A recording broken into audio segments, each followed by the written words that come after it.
Hello, hello, hello. Welcome to tonight's session. Let me click a button, get that out the way. We are on session 4 of Avatar. We're calling this one The Ocean Song. Why? We'll find out later. What happened last week? What did we do? Someone fill us in. And by someone, I mean the Um, only person who was actually here last week besides me, so. yeah, so I know that a party had been traveling and we found a vegetable vendor who is not exclusively selling cabbages, who is being assaulted by a bunch of ruffians who were daily representatives. And we had two thoughts. We had one, we must save this person from getting robbed or extorted or destroyed. We also thought, let's take their clothes. So beat them up to look like some dailies. My outfit kind of fit. A lot of us were struggling to get in there uh, because the daily they take a medium and some of us are XL XXL. But we got them and we found out that the vegetable vendor had it was a daughter, granddaughter who ran a really cool restaurant, big grand opening restaurant, official canon name grand opening.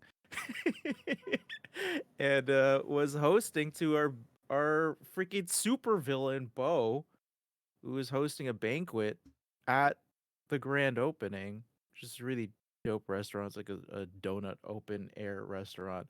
Uh, Cooks in the center and all kinds of entertainment. So we figured, let's get these uniforms, sneak in there, figure out what the heck is going on, and then possibly, this is a nice way to nip it in the bud because the freaking it's right there, right in front of us.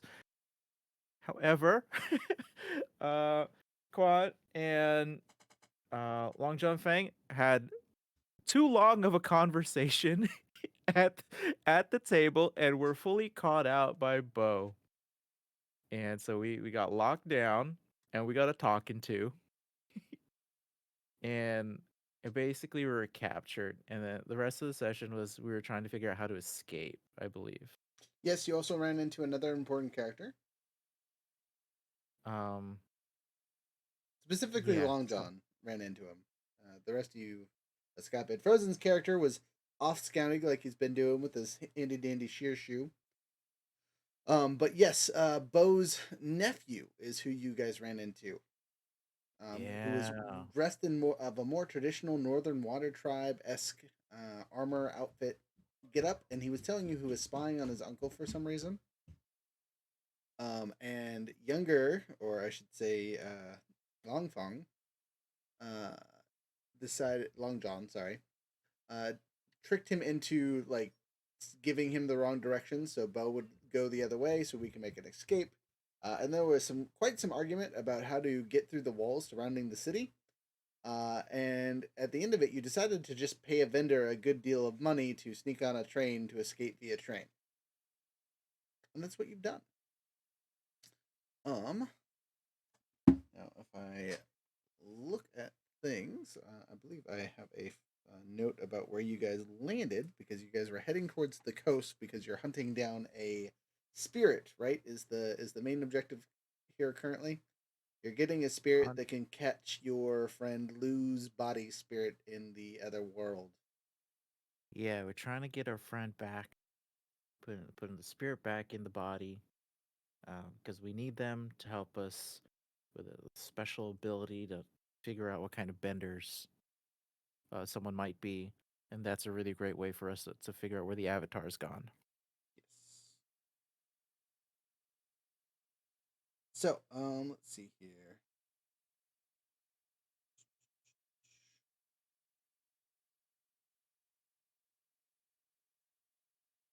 So you guys have landed in the town of Enderbrook, if I remember correctly. The last town that you guys were in was. Where did you come from, Enderbrook? Dang it, I forgot. Enderbrook sounds new. Okay. Could be wrong.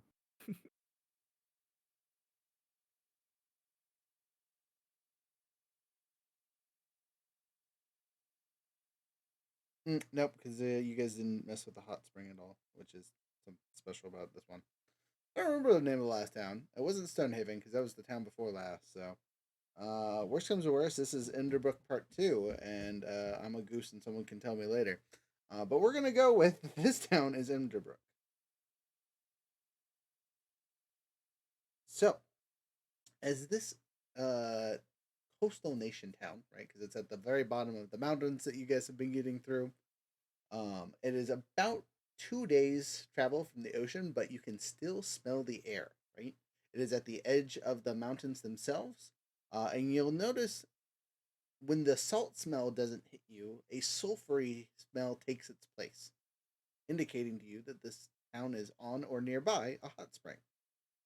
Now, as usual for these sessions, I'm going to give both of you guys a chance to know a little bit about this village slash give us some fun lore. So if you both would roll a d6 and divide it by 2. Yeah, the 5 on the die, we roll. Yeah, so Is that a 2? it's a 3. So you know 3 things about this town. Okay. Then I rolled a 3, so I know one thing. You know 2 things. I know 2 things. Okay. Yeah, it's 1, 2, 3, 4, 5, 6. That's the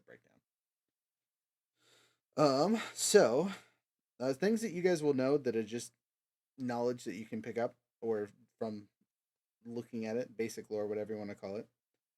Is this is very much a firebender town that is modeled after earthbender styles, right? So you see the majority of people here are actually probably firebenders. Whereas the architecture is looking like someone tried to copy earthbending stuff using firebending. So like instead of stuff naturally coming out of the ground and forming buildings, like they're cut hard and put into place and engineered appropriately. So there's a lot more tech stuff comparatively in Emberbrook than what you would generally see in an earthbending town, especially for construction things. Hmm. Like I said before, there's a hot spring. It's going to be in the very center of town. This is something you guys will find really simple. This is what I'm going to say. Like, you guys are on the edge of the colder months, right? So we're probably in like late August equivalency for time wise. So it's kind of getting colder. Just so you guys know. So people are using their abilities, especially the firebenders, more often than not. There are plenty of earthbenders that are here, along with all the other stuff. You don't see a ton of waterbenders. You don't see a ton of airbenders. Surprise, surprise. The other thing you guys will notice it is the people look happy. They seem to be very friendly, which is very not firebendery, not super Earth Nationy, or I shouldn't say firebendery, earthbendery. Like neither of the empires are super friendly in general. So seeing happy, normal citizenry is a tad off for you guys, especially both of you because you are an earthbender and a firebender. Loyalist to your empires and whatnot. I take that back. One of you is a criminal, so I don't know if you really count as a loyalist by any sense of the stretch of the word. What do you all about the fire empire? So, 3 things, and we're going to rotate between the two of you since you have a total of 5 things to talk about. So we're going to start with you, Andrew. What's one thing that your character either notices right away or has heard about Emberbrook? All right. Okay. So, this is pretty lazy, but hear about it all the time. Hot springs, enchanted hot springs. Yes, if you soak in them under a full moon, brings good luck and might even grant a wish. Interesting. That's a local legend. I like that. Yeah. All right, jumping down to Frozen. Frozen, what's the thing you know about this place? So, also has to do with the hot springs. Um, Even if you don't sit in them under a full moon and go with the like local legend, um, these hot springs are well known for uh, aiding in oh and my brain is not wanting to process the words properly. Aiding in recovery, releasing tension. People with like arthritis have, after spending a few days soaking in the hot springs, have noticed like reduction in pains from arthritis, muscle pain. You know, So as a note, that might explain why people look so happy here. Is because if they are injured or hurt or tired, they just go to the hot springs for a little. It's an open air bath essentially in the middle of town, so there's no guarded place. People just get in and out of it as necessary. yes. Sounds very unclean. It's a hot spring. Have you ever been in a hot spring? Those things are gross. Ain't, ain't Oh, Usually there's an effort. that's the nice ones, not the natural ones. The natural ones are just this is sulfur burning your body at an acceptable temperature. Prepare yourself. Unfamiliar with that experience. Nope. Oh, so there's a hot spring up by us that's a couple within a couple hours depending on the weather, and it's fantastic. You can go there when it's like -40 and like be super warm underneath. Your hair and beard will freeze over. You'll look great, and then you go into the water and you're fine. You pop back up. It's worth the trip. it's pretty preem, but it's also kind of gross. Yeah, definitely no chlorine in that water. Stay away from the tourists. You never know what they're doing in there. That's not even a joke. 100%. Like, We will loop back around to that one off camera. all right. So, back to you, Andrew. Okay, how weird can we get with these like things Uh, that we know? I don't really have a limit. If I don't think it makes sense for the lore, I'll let you know. But go ahead. All right, yeah. So I was just spitball and see what sticks. Um, so I like the legends thing. So legend has it that below the hot springs, these underground tunnels where mystical creatures live and protect ancient treasures. Interesting. The thought behind the place here is the hot springs were discovered chasing some kind of creature, maybe. Okay. Yes. Some kind of like crazy ancient tiger creature. What if this was a what's the earthbending creature that taught them how to earthbend? Sand moles, right? uh, no. Badger moles. Badger moles. Those close. Okay. So legend has it this might be one of the uh quote unquote hot zones for badger moles. Cool. All right, Frozen, your second one. Hmm.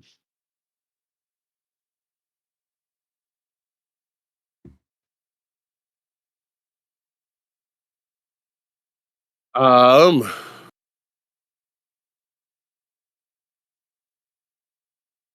uh, so this one might be more world affecting. So might. Throw it out there. Hey, Ender just showed up. Worst comes to worst, I tell you now. Okay.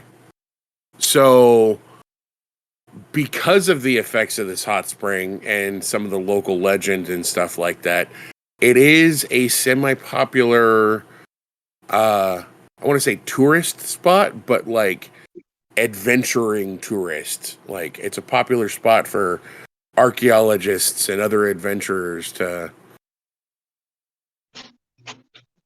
I got booted. That's rude. I don't know what happened. You're back now, except for your picture, but you're still here. Okay, so it's a popular adventure spot. So one of those things that on your journey you have to go to, especially if you've taken damage and whatnot. Though you will note that this in this age of technology, being an adventurer isn't really a thing. This isn't an age of heroes, unfortunately. The Avatar isn't present. There's no great wars going on currently. It is the equivalency at this point of like a cold war between the empires. So maybe adventuring isn't like the word I'm looking for. Maybe it's Okay. like a traveler destination. Hmm. Hmm. some of the lore attracts like scholars. Okay. The hot springs themselves attract, the kind of burlier journey people who maybe run into wild animals or So, banditry. so as a side note, because of the lore about the badger moles here and it being a quote unquote hot zone, what if there's an archaeologist hotspot, literally? You know what I mean? Trying to find said treasure or where the badger moles actually There we reside. go. Yeah, yeah.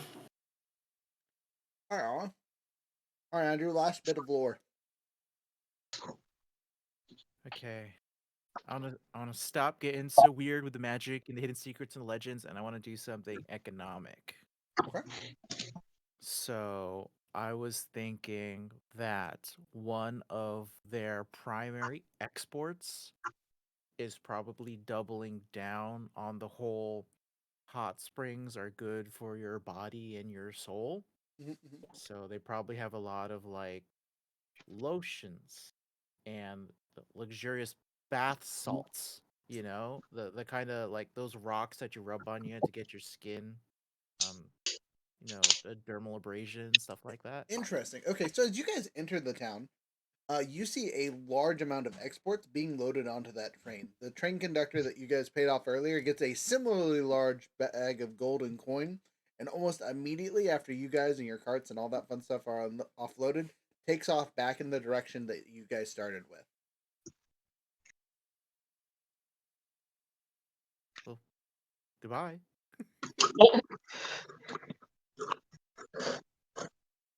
How long were we on that caravan for? Hmm, like 2 days. Train made travel super fast. Instead of it being a 2 week journey, it was literally like a straight shot through the mountains. Almost, not quite a secret tunnel, but real close. Oh god, the amount of times people saying secret tunnel last week. But so I feel like 2 days is long enough time for Kwang to like get to know somebody. Okay. Is there any chance I would have caught this person's name, like the lead conductor on the caravan? I knew I would have caught their name because Oh, I don't know. most definitely. You guys weren't necessarily stowaways after you initially escaped and weren't being followed, kind of thing. So it's not like you were trying to hide in the cart or anything silly. So the conductor's name, and you'll know that he is a family member of the. Sorry, 1 second. I have a name for this. Uh, the Terrella family. Torella? Terrella. Uh, and and they are a family of earthbenders that control the railroads in the Earth Nation. This one is we're gonna go with. He's gonna be Lee, just because that makes my life easier. He's Torella. Lee Torella. Family earthbenders that run the trains Hmm. and the roads, you said? Just the trains, just the train routes. And we're saying Lee. And just to like keep my notes straight up, uh Bo's nephew, what was his name? That's a good question. Yeah, do you remember Bo's nephew's name? I'm currently looking around some various pieces of paper to see if I can find that. Give me a few moments.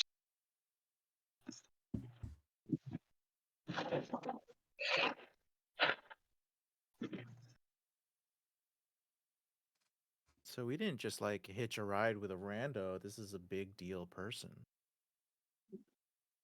Hmm. I mean, that's why it costs the big bucks. It'll take me a few minutes to find it if I find it. Also, if you guys remember, you owe him a favor. So while he's looking that up, you said because I wasn't here last session. I spent last session out riding, scouting on my sheer shoe. Yes. Does that mean I arrived in this town before everybody else? No, not even close. Actually, you were returning to come get back to us, and we caught you before we left on the train. Okay. Also, Jumped on the side of the train. you actually basically traded spots with our dear friend Kenshin. As Kinchin has volunteered to kind of stay behind and keep an eye on Bo as best that he can. Um, just because they're kind of getting tired of watching the body, and would like to do something worthwhile. Um, I mean, that being noted, Riff has decided that he is going to stick behind and keep an eye on what's going on here. Though this town would be fantastic for him to be in because this is basically his home life. So maybe that's why he's staying in the caravan because he doesn't like the actual thought of earthbenders and firebenders mixing because that's his whole life. We'll never know. He's not here tonight. Do you have Bo's nephew's name, or should I just give you a new name? You just give a new names now, and if I find it, I'll let you know. So he was Koji, Koji. Get that on the note. Is that what I said last session? I have no idea. That's his name from here on out. Yes.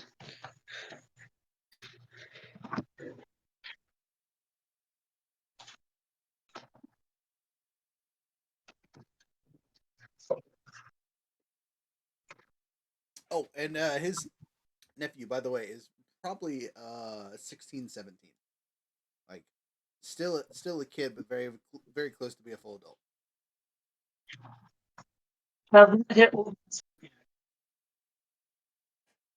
Okay, so where was I?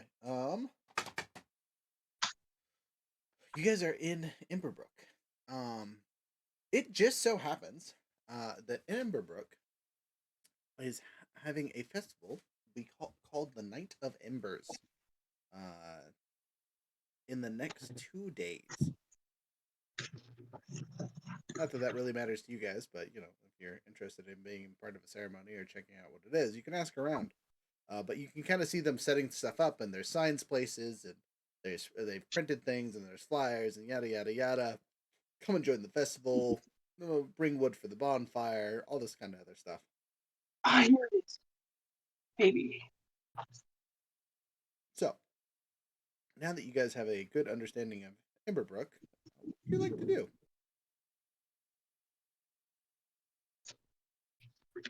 In all honesty, this is more of a setting place for you guys to come back to if you want to. There are secrets and stories inside the town itself, but it doesn't really align with your objectives. It is just a place that you stopped at, so you don't necessarily have to interact with it super hard. But it is all this information is out here for you to capitalize on if you want. Well, I think the first thing we should do since we're here is get some rest. We've been traveling and running, and having some rest might be beneficial for everybody to keep going. If we just so happen to partake in the festival tonight, so be it. But It is not tonight. It is in a couple days. oh, okay. Well, in that case, Nice. we could rest, have a soak, head out in the morning. I am down to hit up the hot springs. That sounds like something that would be worthwhile. Okay, well, you are all welcome to do so. Again, open arms, happy people. If you ask the rules and regulations for the hot springs itself, it's basically wear appropriate clothing to be around children while you're in the hot springs. Because you're out in the public forum in the middle of nowhere. They don't want you being inappropriate or risque in front of people. But that definitely doesn't stop some of the older folks that just don't seem to care. But most of the other people are moderately dressed to have some kind of covering or whatnot. And it's just you hop in, find a spot to sit down. There's lots of natural benches, as the locals call them, where there's like lips in the hot spring for you to sit down in. There are also much deeper parts of the hot spring where you could legitimately swim and dive into the water, though it is scalding hot just past the surface. So be careful how deep you dive. Yeah, you could like pass out or something, right? Yeah, it'd be dangerous. Sounds bad. Tugislar, are you going to be in the hot spring? Or are you going straight to a room? I'll be in the hot spring for a while. Okay. Yeah, it sounds like it makes sense because we've been on the road for 2 days, probably have a lot of like lumps and bruises, but I I definitely want to split from the party and get us rooms. So just like multitask. Okay, Multitask. well, one thing about this town, because of how it's set up and all the locals that come in and out, is there are plenty of hotels and temporary housing and that kind of stuff. So, what kind of quality of hotel slash space are you looking for? Something that is not high profile because we're still trying to keep below radar. Okay, so if you go ahead and Yeah, roll, but we roll definitely me. want a room with four walls. You know Okay, what I'm saying? so I'm gonna have you Made of roll. paper. I'm gonna have you make a roll. Okay. So pull up my thing over here. You Okay, are so that's going to. ABC. Oh, by the way, reset your guys' balance to center since it's been a couple days. Don't forget if you have a new shifted center that's your starting point, not actual center. Oh God. Um. So I Uh, think you are going to either push your luck, assess the situation, or rely on your skills or training to figure out the best place to stay. or the choices: push luck, Hmm. skills and Rely on your training, and skills the and training, or assess the situation. assess situation makes more sense for me. Okay, go ahead and roll a thing and add your creativity. Okay. Assess the situation. A 10. I rolled a 6 and a 4. Okay, total of 10. That's a 10 plus, which means you get to ask two of the questions from the assess the situation. So, what here can I use to blank? Who or what is the biggest threat? What should I be on the lookout for? What is my best way in, out, through? Who or what is in the greatest danger? I assume you're going to say, what here can I use to find a place to stay? And what should I be on the lookout for? Yeah, what here can I use to sleep in? Okay, Yeah. without paying, you will notice that there are some like would be hobo camps essentially. Nope. Okay. Mm-mm. I don't even look at it twice. No. Super low profile. Yeah, it's like super temporary housing is the best way to describe it. Like a hostel? Like a hostel would be considered nice. Like these are four walls and a roof, Oh. but barely. They've kind of been thrown together with mud, and whatnot. They're right next to the hot springs, but obviously they aren't for day use. They're only for sleeping. Hell no. that that that not only is that gross to me, I would be embarrassed to go back to the rest of the party and be like, "Hey, everybody, I found for us a place to sleep. It's a hole in the ground." No. Bring your ladies in the night back to you, right? Inappropriate. All right, and your second question? No, we couldn't find anything better than that. Well, that was just one. You could ask two. You could ask the same question twice. Shit.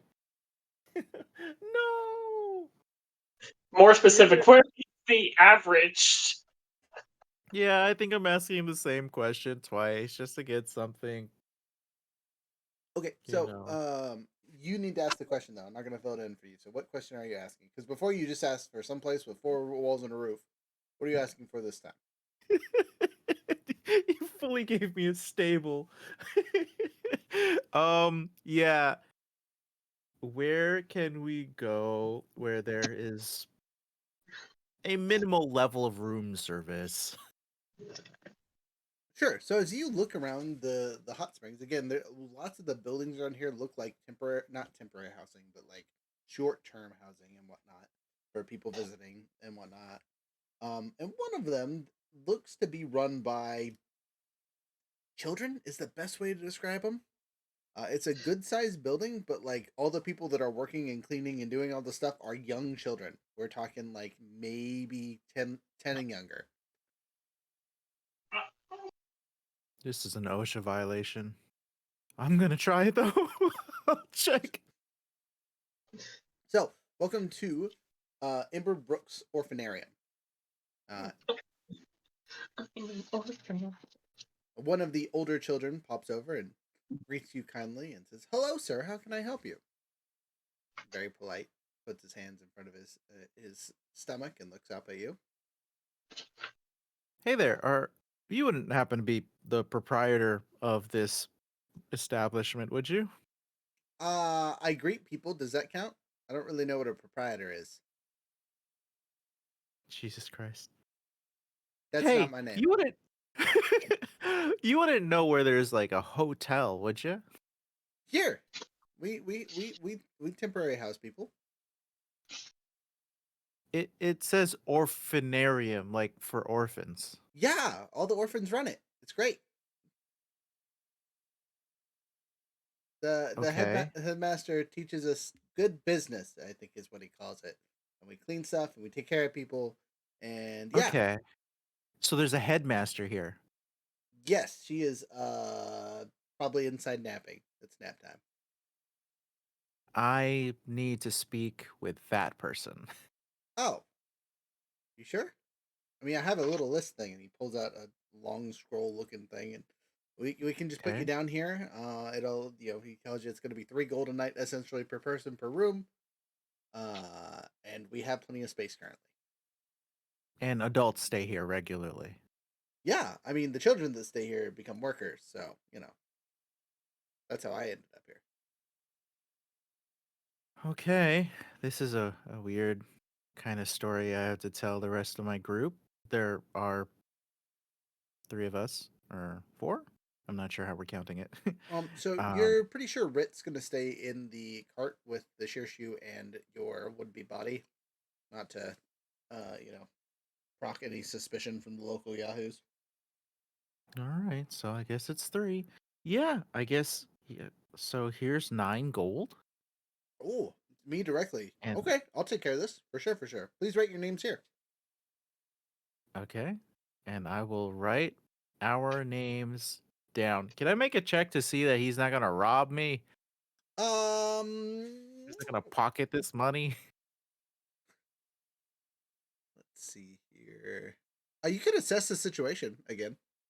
Again? Okay. Oh, I will reassess the situation. I missed. I got a 2 and a 3 for a Well, 5 total.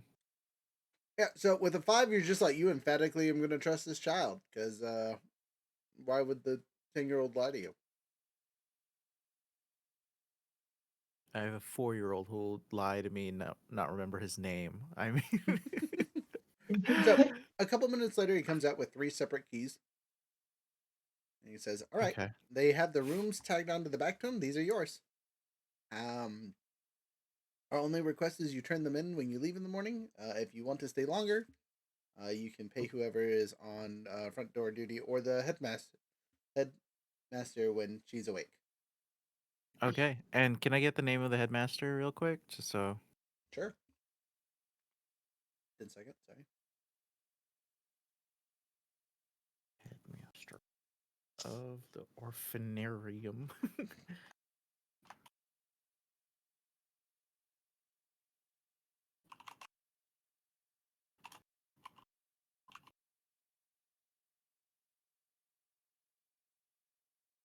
Tell a strange story, Rook. Sorry. Her name is Greta Rockwell. Solid name. Okay, cool. I will. I will have smile and then head back to my party. Your party is relaxing in the warm heat of the hot springs. uh, hey, Lan Huang, uh, Tugaslar, here's your keys to your rooms. Just hand them both. Oh, Right. yeah, we're Room. staying. We're staying over there.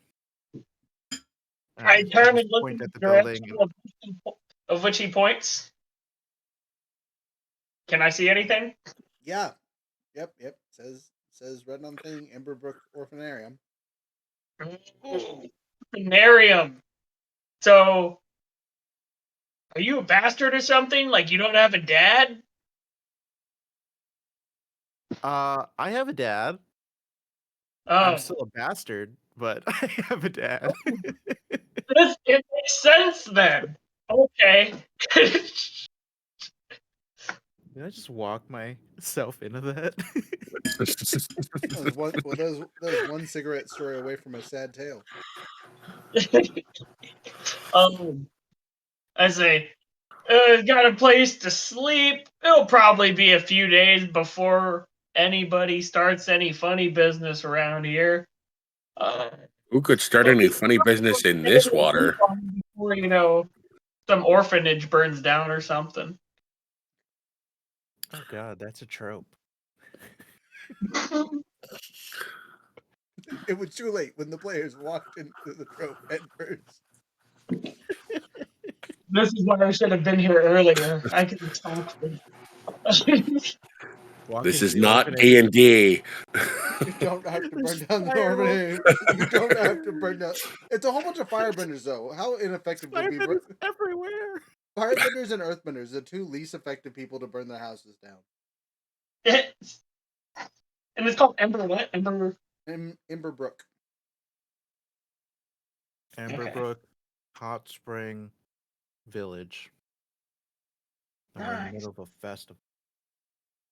No, preparing for a Oh. festival. Correct. Let me. And the see, festival is known as. You guys haven't asked, but you can 3 read all the days signs, off. and the sign says. One second. You said it was the festival of evening, night, spark, something? You did say what the name of it was. I just don't remember. The Festival of Embers. Yes. Oh yeah. Original. Festival of Embers. Don't judge me. Okay, cool. Well, I'm satisfied with a lovely, nice soak in a hot springs. Do they serve food at this orphanarium? Yes. This is gonna be a good time. I'm happy. So as you sit, all three of you sit in the hot springs for an extended period of time. I'm going to assume, yes. Oh yeah. Oh, yeah. As the hot spring vapors overtake your bodies, all of you need to roll me a 1d4. I know we only have d6s, but roll me a 1d4. What? I'm only prepared for D6s. Okay, well you can, if you don't have a d4, you can roll a d6 and subtract 2. I'm on roll 20, baby. That's risky. I'll do it though. I have a fancy triangle pyramid thing. Deuces I over got here. Okay, Hey. 2-2. All right. 2 crew. Oh, excuse me. Get it 2, Frozen. Get it 2. Get it 2. I Come on, be did get part of it the 2 too. crew.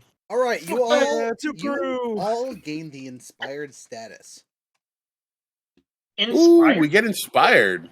So, a reminder of what this says is you're ready to stand for something, clearly inspired to shift your balance towards a principle of your choice. You can burn that whenever you want. In, out of combat, when I say, hey, I'm shifting your principle, you can go, not today! I'm inspired to stay where I am! Or, in this case, throw a bomb. That's prepared. You wanted prepared. It's a scene where Captain America explains to everybody that he's going to be a tree and tells the rest of the world to move. Is that what this is? Yes, for sure. As a side note, this is one of the few times I 100% would have given you guys empowered. I had you roll better. Could have just done it. Could have just said it. No chance. Inspired.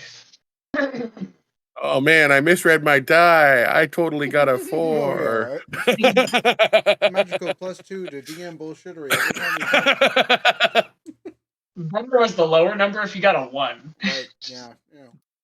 Now you're tormented. You're doomed. Solidarity. Come on, man.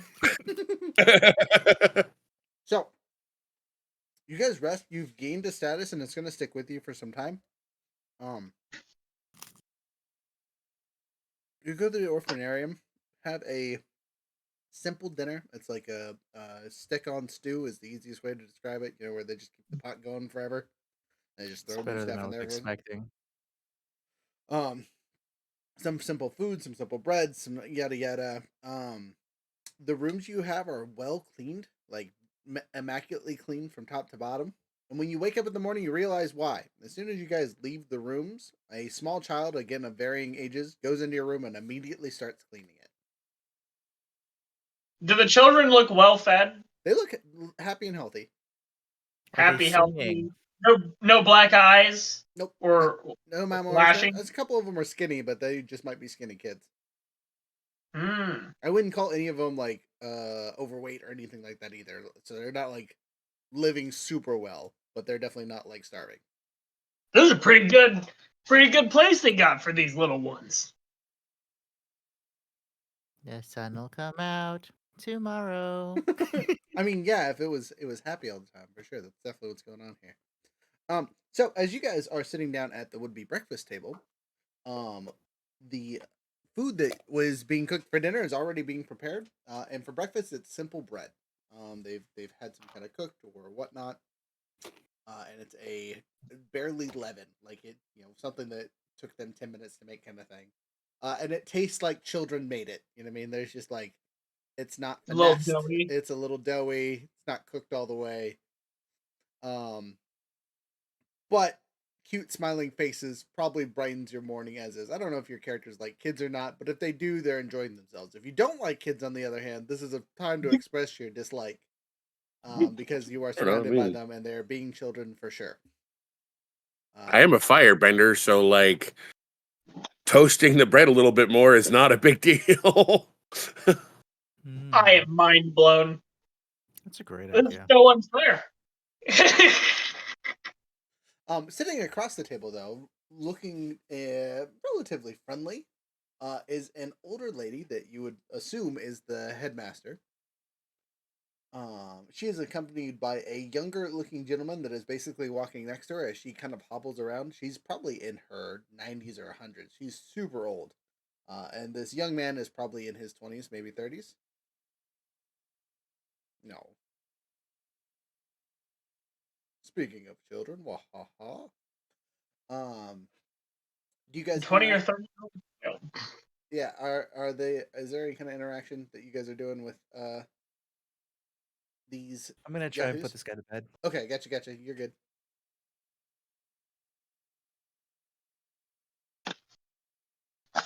um, yeah. I don't actually remember if I wrote down how much money I have. I do. I'm doing this guy. It's kind of a nothing burger at this point. I give it away as a fun reward and make you guys spend it from time to time. But in all honesty, it doesn't really matter. So if you don't check it, you don't get it. Uh, I would like to make a small donation. Okay. What do you consider a small So I donation? will approach the headmistress and um offer 10 coins. Okay, that's good. Wow. That's like another day's worth of you guys staying there, because it's 9 coins a night for you guys. So basically, you're paying for another night, without paying for another night. Yeah, I know it's a small donation, Oh, remember, but a coin equivalency is enough to feed a person for a day. So you're feeding 10+ kids. yeah, Nothing to gawk at, to Those say the are least. people. but yeah, press the coins into her hand. You're doing wonderful work here, ma'am. She seems to look really confused while you're handing her money in. She looks at the young man. The young man says, "Thank you, sir. I'll take care of it." I would like to assess the situation in regards to the young man and see if what he's doing exactly. I know he's taking the money, but I want to see if there's like a sinister motive or something behind Sure. his Yeah. eyes. Do it. What do I roll? Creativity. 2d6? Yeah. 2d6 plus creativity. What? You Oh, are no. because you have no idea any of the cultural stuff or anything like that, because you're an airbender in a totally foreign nation dealing with all this other stuff. You're going to take a -2 to this roll. Even though they're still people. Yes. Okay, it was a a harmony or a passion roll? It is a Or creativity? Creativity, yep. I got a 5, and a 5 plus 1 is 11, minus 2, 9. Okay, so you get to ask one question. Okay, my question is going to be, these questions aren't very. You can bend them a little bit as long as they're close enough to one of the guidelines. I want to kind of sort of know, like, what's his position / is he taking advantage of the old lady's position for personal gain? Is Gotcha. like what the kind of. Gotcha. Okay. I mean, Or is it honest work? he didn't seem to be lying to your friend when he said he'd take care of it for him. Who and what this guy is, he doesn't look related to the old lady at all. You know what I mean? Like, it's not her grandson or something silly. But that, I mean, it's literally an orphanarium. He could have been a former orphan that had just kind of stepped up and taken over, kind of thing. You don't really know. He seems to legitimately be guiding her around and explaining stuff to her. She's just a very, very old lady. Yeah, so I guess I'll directly ask him. I'll be like, "Hey, I don't believe we've met." As I extend my hand. I mean, you guys arrived last night and spoke with one of the children to pay for your room, so yeah, of course we haven't met. Oh, well, call me Long as I stick my hand out. Hello, Long. They call me. Sorry, just a second. Let me get my names over here. Docky. Docky. Did you grow up here? Like in this building or like this area or? Both. Yeah. I guess I spent a good amount of time here when I was a child. I came back a few years ago and at the request of the headmaster here. That's pretty good. You're good, honest work. I mean, helping orphans such as yourself. well, have a better life. I can respect that. I mean, it wasn't like this when I was a kid. Old lady here would just feed us and make sure we didn't do anything dumb. We just started this whole hotel thing recently within the last 2 years. So her ceiling is where your feet began and you built up from there. That's incredible. You're doing really good work. Thank you. I will do my best to keep it up. Unlike my friend here, I don't have as much cash to spare, but is there anything that you need a big burly man such as myself to pick up and put down or something?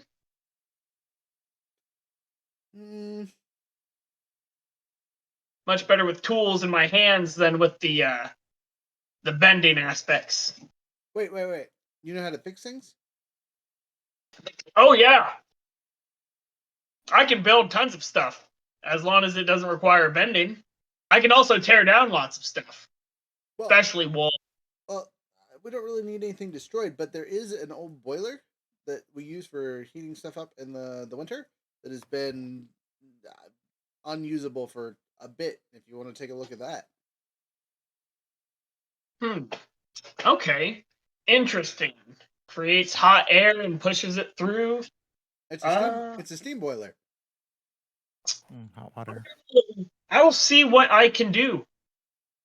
So you head down there, and it's just like he described. It's kind of an old boiler. It looks like they're currently burning wood in it, but it's not doing very well. Like, it's producing a little heat, but it's obviously not doing what it's supposed to. Okay. This would be a good time to rely on your skills and training to try and fix this. I will do just that. Okie dokie. And I would like to use care. If that's right. So this wouldn't really be a care roll, but I will shift your balance because that 100% makes sense. So you still will roll with focus. Gotcha. That's unfortunate. Let's see what I get. That's a 3. That's a 6. Minus 1 is 8 total. Okay, with an 8 total, you are able to do what you want to do. So tell me how you fix this boiler. You just do it imperfectly, and I'm going to tell you what happens to the consequences. Or you can mark 1 fatigue. But I want to hear what you do, and I will tell you the consequences, and then you either say yes or no and take a fatigue. So first, what is the exact issue with the boiler? It's just not pumping out enough heat? Yeah, Or... it's essentially clogged is the easiest way to describe it. Okay, well, I would start by wherever it's pushing air out of, not even look necessarily directly at the boiler, but at the vents that it comes out of, make sure that all the dust is, been cleared out of there and such. Um, After doing that, then I would go to the boiler and see and inspect it to be able to be like, oh, wherever it's pushing air out at the top of it, like unclog it, put like a helmet or something underneath to catch any like soot that might be there from fire or something. See if I can gently like move some of that around, inspect it if I can. If there's a mirror around or something, look up, see what I'm doing more better than sticking my head under it. After doing that, I just if they had any like tools around, that's in relation to the object, I would be using those. If there was an inspection manual or something, I would read through that first. There's not, but from your detail, you find the issue relatively easy. It looks like almost all the pipes are heavily clogged with sulfuric soot. And so it just takes you a little bit of time to go through and basically shimmy them open to where the flow opens back up and the boiler burns to life almost. Unfortunately for you, standing at the far side of the vents while cleaning up one of them, you get splattered with this gooish liquid that not only dyes your clothes a disgusting yellow color that looks like baby vomit all over you, it almost glows in the dark to where like That's you could not actually not be seen with it. If there's any kind of light, this thing seems to like pick it up and reflect it really terribly. oh, okay. Or you Like take still like a gooey substance, or is it like just like stained? it's in your clothes. Yeah, you're not gonna get it out. I'm not trying to get it out. I just want to know if there's globs on me or not. I mean, you'll be able to knock the globs themselves off, but your clothes will be permanently stained. Looks like I have to get some new ones. Not like it matters. These were getting old, anyways. Um, let's see. But it fixes it. Yes. Okay, yeah. I take my little burn marks and such. I go. Is there like a little jar or something nearby that I pull out a jar Okay. from like empty ration or something that I had rinsed out earlier, and I scrape off some of this stuff off my stuff into it. I'm like, this might be useful later. You hope. Yeah, maybe, And then I go upstairs to report that it is complete after I close everything I'm supposed to close so that I don't cause a fire in their house. An important distinction. So as you do so, you will shift your balance one towards care because this was a caring act, as you have done so for free out of the goodness of your heart. So I move it over twice or just once? Just once. Because you told me once already. Oh, if you already moved it, you're good. Okay. So and that is what I do. all right, that is what you do. Do. So, uh, the young man is thoroughly appreciative. He tells you for that he'd be happy to let you guys stay an extra night if you guys are happy to stay here, or the next time you come in, he'll happily give you a room as long as there's one open. I say, well, at least for me personally, I will definitely hold you up to that the next time I come by. But I don't want to, impose for too long. We're on a journey. A journey? Where are you heading? Oh, I guess you could say we're where are we right now? Like, are we actually south yet, or? Yeah, you're super far south. You're just at the edge of the mountains on the mountain range. Again, you're heading towards the ocean, which is about a 2 days traveling journey in your current conditions. But the ocean is technically in a bunch of different directions, right? Yeah, more or less. So I'll say we're heading towards the ocean. Go to see the beaches. Oh, okay. Are you heading to a trading town or a vacation town, or where are you guys heading? From my honest standpoint as a player, I don't know. You'd have to ask one of my friends because I don't remember. That's too funny. He goes, oh, okay. Well, that's no big deal. Are you so there's a split in the road that goes to three separate towns from here. If you're following the road system, if you go to the one to the southeast, it is always cold there for whatever reasons. Someone said something about there being a lot of spirits that have to do with ice that travel the roads and keep it cool. If you head to the southwest, there's a trading post, and if you go straight south, there's a small resort-looking thing. It's a wannabe Fire Island or something silly down in the south.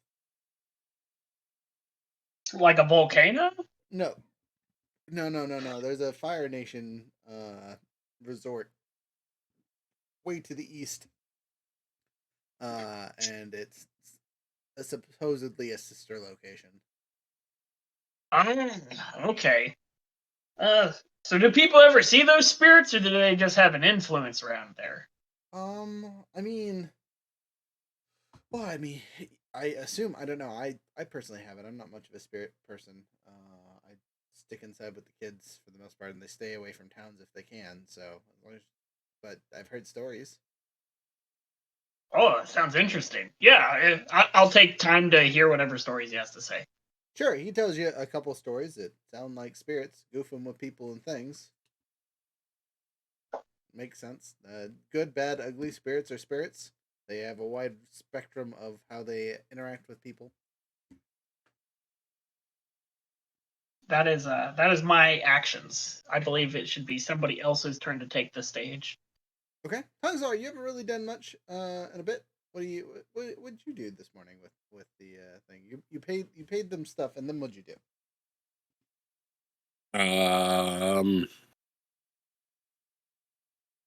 I don't know. Creative stuff. He was off fixing things. Uh, Probably. I don't think we really need any supplies or anything like that. But I might have gone into town and just made sure that we had everything we needed, and then All gone right. for another Snoke to wait. So because you went and checked your stuff, you're getting a new status card. You are also now prepared. Sweet. Andrew, what did you do this morning? Well, after breakfast. Obviously, your friend went to go check the supplies. One of them is helping the orphanage. What did your character do? What did Kwong the Strong do? Strong. I think I'd like to see if there's anything that we can kind of do to pay it forward because this place is kind of given a lot. I'm kind of curious about what all the happiness is about. Is it really about the hot springs or is there something else? Sure. So go ahead and how do you want to find this information? What does your character do to discover why people are happy? Um, So hmm. appropriate ones for this would be assessing the situation again, relying on your skills and training, pushing your luck. You could plead with NPCs or trick them maybe to see what to have them divulge information. You could try intimidating them. Basically anything but guiding comfort and help. I have a move Okay. called Suspicious Mind. Okay. When I watch a person carefully to figure them out, I can roll with focus and then uh, spend your hold to ask their player questions while you observe or interact with them. They must answer honestly. Oh, I wonder if this is against players. I'll read it out loud. When you watch a person carefully to figure them out, roll with focus on a 7 to 9, hold 1, on a 10 plus, hold 2. Spend your hold 1 for 1 to ask their player questions while you observe or interact with them. They must answer honestly. Is that for NPCs? I feel like you should be able to do that with NPCs as well.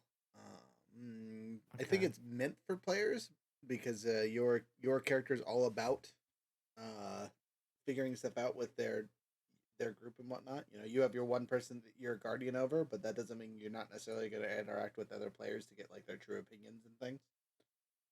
Yeah, the language doesn't really speak to like being player specific, so I'll roll with focus. Yeah, I'm for it. Ooh. All right, I got a 4 and a 2 plus 2 for my focus, 8 total. Hit. So I get to hold 1. Oh, hey, someone's talking. Huh? Oh, there's someone in the chat talking. Hello, friend. Sorry, I've not been paying attention. I've had something on top of the chat screen this entire time. My bad. Oh, So the questions that I could ask, are you telling the truth? What are you truly feeling? What do you really want right now? What are you worried about? What are you about to do?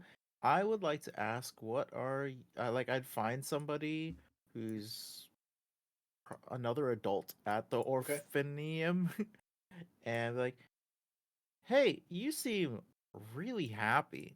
Is and actually a lot of people seem really happy all the time. Don't you guys worry about anything? Of course, we worry about things. Um, but it's been almost a decade since the last war. Uh, People are well fed. There's things going on.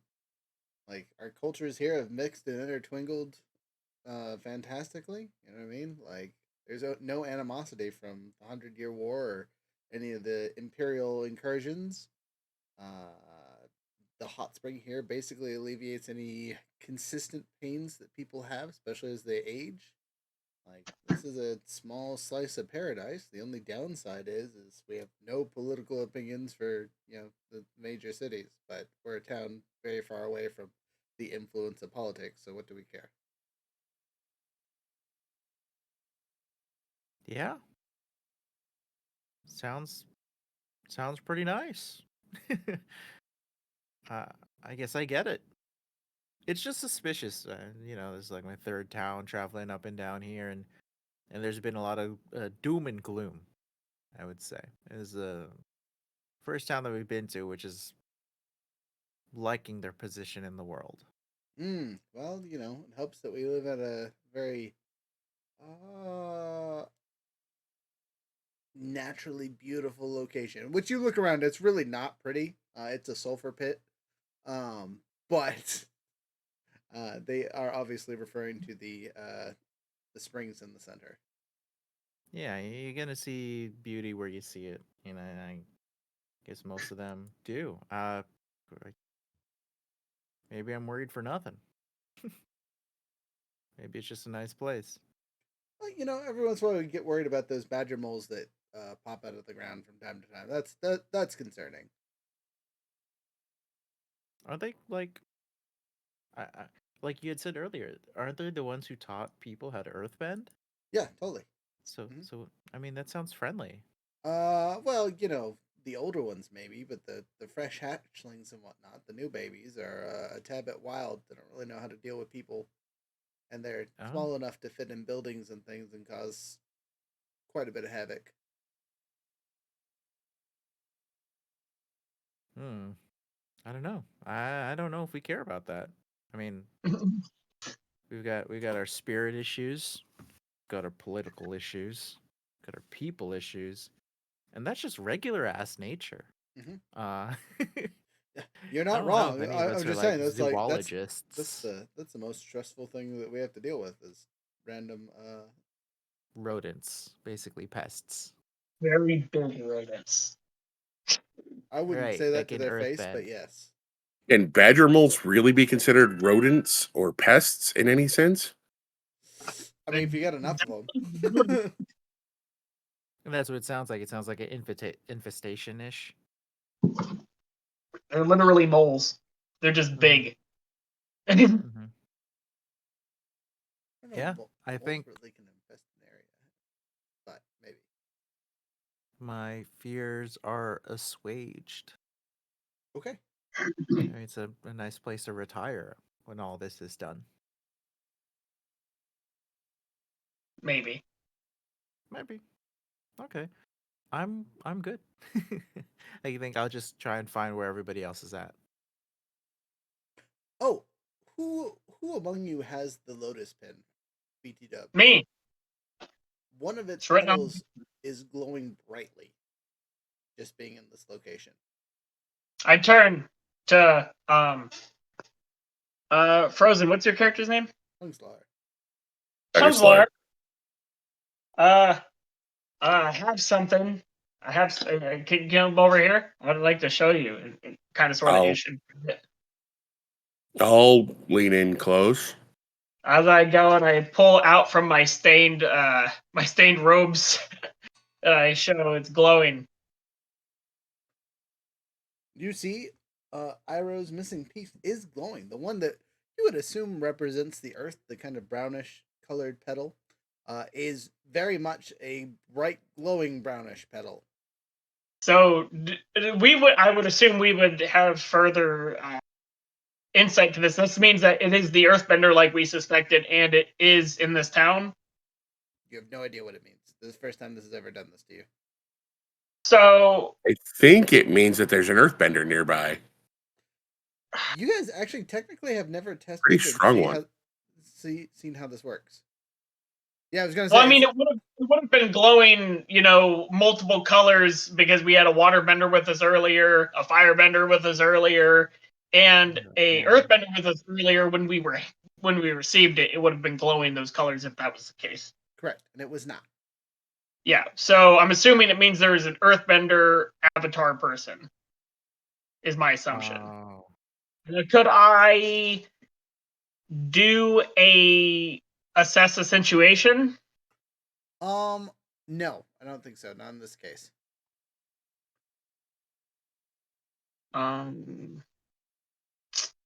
So Can I rely on my skills and training? And a severe negative, I guess. Again, this is just not something that you guys would really have any understanding on. This would be more of a push your luck situation of just kind of randomly being like, I think this might be how this works. Okay. Sure, I'll push my luck. You should. I am certain that I will push my luck. Okay.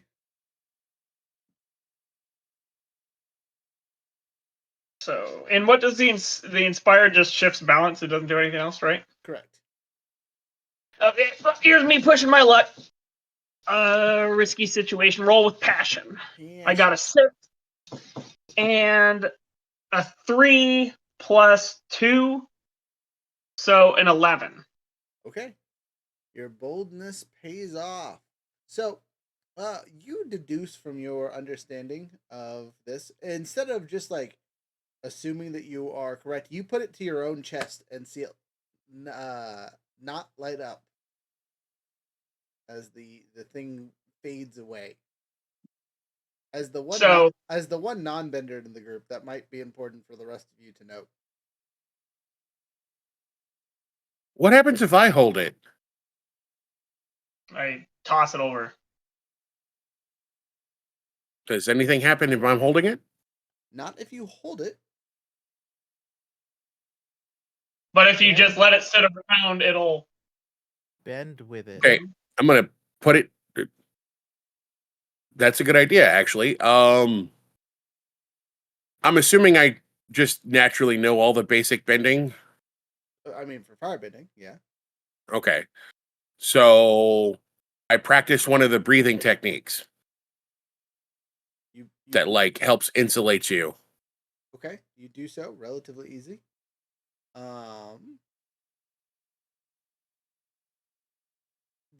You did notice that the other character slapped it on his chest before it reacted to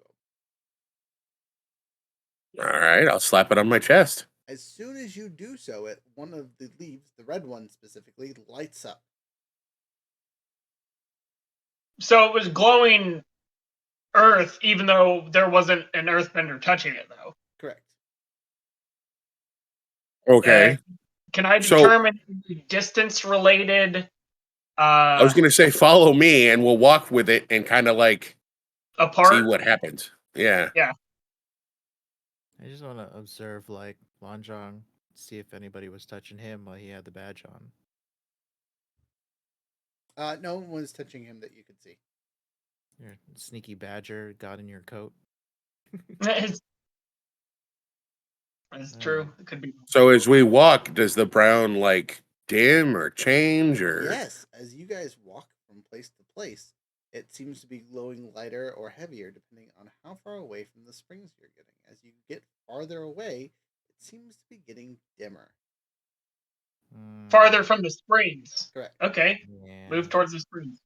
Anybody else sensing a plot hook? I extend my hand to receive back my Lotus token. Well, it's not just yours, but I'll hand it back. This is Iroh's. So, as you guys get close to the edge of the springs, it seems to be very bright, but as soon as you touch the water, it stops. I then take my hand away from the water. It glows up again. Can I do assess the situation and see? Give me further plot hook. Sure, yeah, we'll go with it. Creativity's. Oh, I'm not that bad. Oh, I'm good at stuff. 2, 4 plus 1 total of 7. Barely. You get to ask one question and get a +1 ongoing when acting on the answer. DM, what the actual am I supposed to do? What? So I think you meant to ask something along the lines of, "What should I be on the lookout for?" Yes. So as you kind of make the internal connection between not touching the element that this is based on and whatnot, this would probably indicate that there is something that is very strong in earthbending in this area. This is a legendary spot known for badger moles, so it might indicate to you as a liver of this world that there's a badger mole fairly close by. But seeing how strongly it reacted comparatively to Tungslar, who's a relatively powerful bender, and you, who's basically a non-bender, and this random thing that is occurring, should tell you that whatever this random thing is very, very strong. Tunzlar, you have a mole, right? No, I have a shear shoe. Oh, that's not the same thing? No. Dang it. It's got a mole nose, that's about it. Well, yeah, I was like, but my character is that's what my character asked. It was like, oh. As a side note, this was really just showing you that the Lotus thing reacts to very strong bending. I'm so tempted. Like, hey, look, we found a badger mole nest. Is it like really like is it actually a nest, or is it just like we're near the springs? There might be a nest near the springs, is what you're assuming. Okay, I would like to go and find the nest. There's a very strong possibility it is underground. Is there a possibility that there's a hole that's not underground on the surface? You would probably see it. Again, the hot springs is in the center of town. Okay. So I don't see it, and I don't hear anybody screaming. Sure. Yeah, no. Nope. Yes, what's up? Can I ask, is it possible that I can use my earthbending to detect an underground tunnel? Seismic sense is an earthbending ability. Let me pull it up and see if it's one that you have to train in, or if it's just kind of assume something that earthbenders can do. But I'm pretty sure it's a skill you have to learn. Well, if that's the case, then I don't have it. But I can create seismic activity. I don't think the town is initiative though. I get the feeling the badger moles may not be very appreciative either. I bet they would And that's respond. not what we need. If you told me Based out on how loud, brightly this thing was glowing, I don't really think we want to mess with them. Look at him glowing. Look at my shirt. So, detect the heavy step is a rare technique, and it's you use seismic sense to detect the instant an enemy is about to move against you. You become prepared. At any time during this exchange, you may lose your prepared status and mark 1 fatigue to interrupt an enemy as they use a technique. They must add an additional 3 fatigue, or you disrupt their attempt to act, canceling out the technique. So seismic sensing is a earthbending predicate, whatever you want to call it, like special ability that you can have, but it's a rare technique that you have to train. So if you don't have it kind of already figured out, it's not really something you're going to learn without talking to a master. But even if we don't want to fight, you're literally next to badger moles who are literal earthbending masters. so just ask them, "Hey, Hey, No, bro. for What's up? I mean, maybe you'd have to find them first, but they can literally teach you like any earthbending technique that you need to know because they're badger moles. Hey, yo, badger boy. what do badger moles? Why do they like pop up? What do they eat? Yeah, how do we bait them out?" So they're semi-intelligent creatures, kind of like a lot of the other mystical-esque creatures in the Avatar universe. So it's really more of just happening to get across their path than anything else. They're not really baitable. They eat small creatures that get in their way, and that can include humans. So We need to catch small creatures? What kind of creature? well, No, like, humans count. yeah, humans. No, I'm not feeding orphans to the badgers. Or old ladies. That is not where my mind was going. I'm amazing. Your mind went there so fast. Finger plays too much D&D. Insta murder hobo. These are I said orphans. we're not doing that. These orphans have no use except for badger mole bait. Badger mole bait. But yeah, any kind of like living small creature would be possible. But the issue is badger moles aren't necessarily friendly, right? Kind of like dragons aren't necessarily friendly. The giant turtle creatures aren't necessarily friendly. The moon spirits aren't necessarily friendly. They're not mean. Yeah, the spirit koi fish are probably not mean, but doesn't necessarily mean they like people. But that's neither here nor there. You I said vote we go and find somebody who deals with badger mole babies or something that come being rambunctious in town. Like, how do they deal with them? Do they execute them? Do they put poison mice traps? Do they catch and release? Do they feed them or convince them to go somewhere else, some other method? Yeah, Is let's there like find a animal control. badger meeting we can all go to and they're like, hey, Animal friends? control or get an exterminator. I I like how put you guys forth that Go ahead. Sorry. I put forth that perhaps we shouldn't get stuck on this. We have our own mission that we're trying to accomplish, This is true. and Oh my god. But Douglaslar, what if we figure this out and it teaches us how the pin works? but it already did teach us how the pin works. You That think? it Yeah, like so the pin finds master bender animals? Seems I don't think it has anything to do with animals because it lit up when I bent around it when I used bending. So I think it just detects benders. Yeah. And badger moles happen to be very strong benders, so it can detect them from a further distance.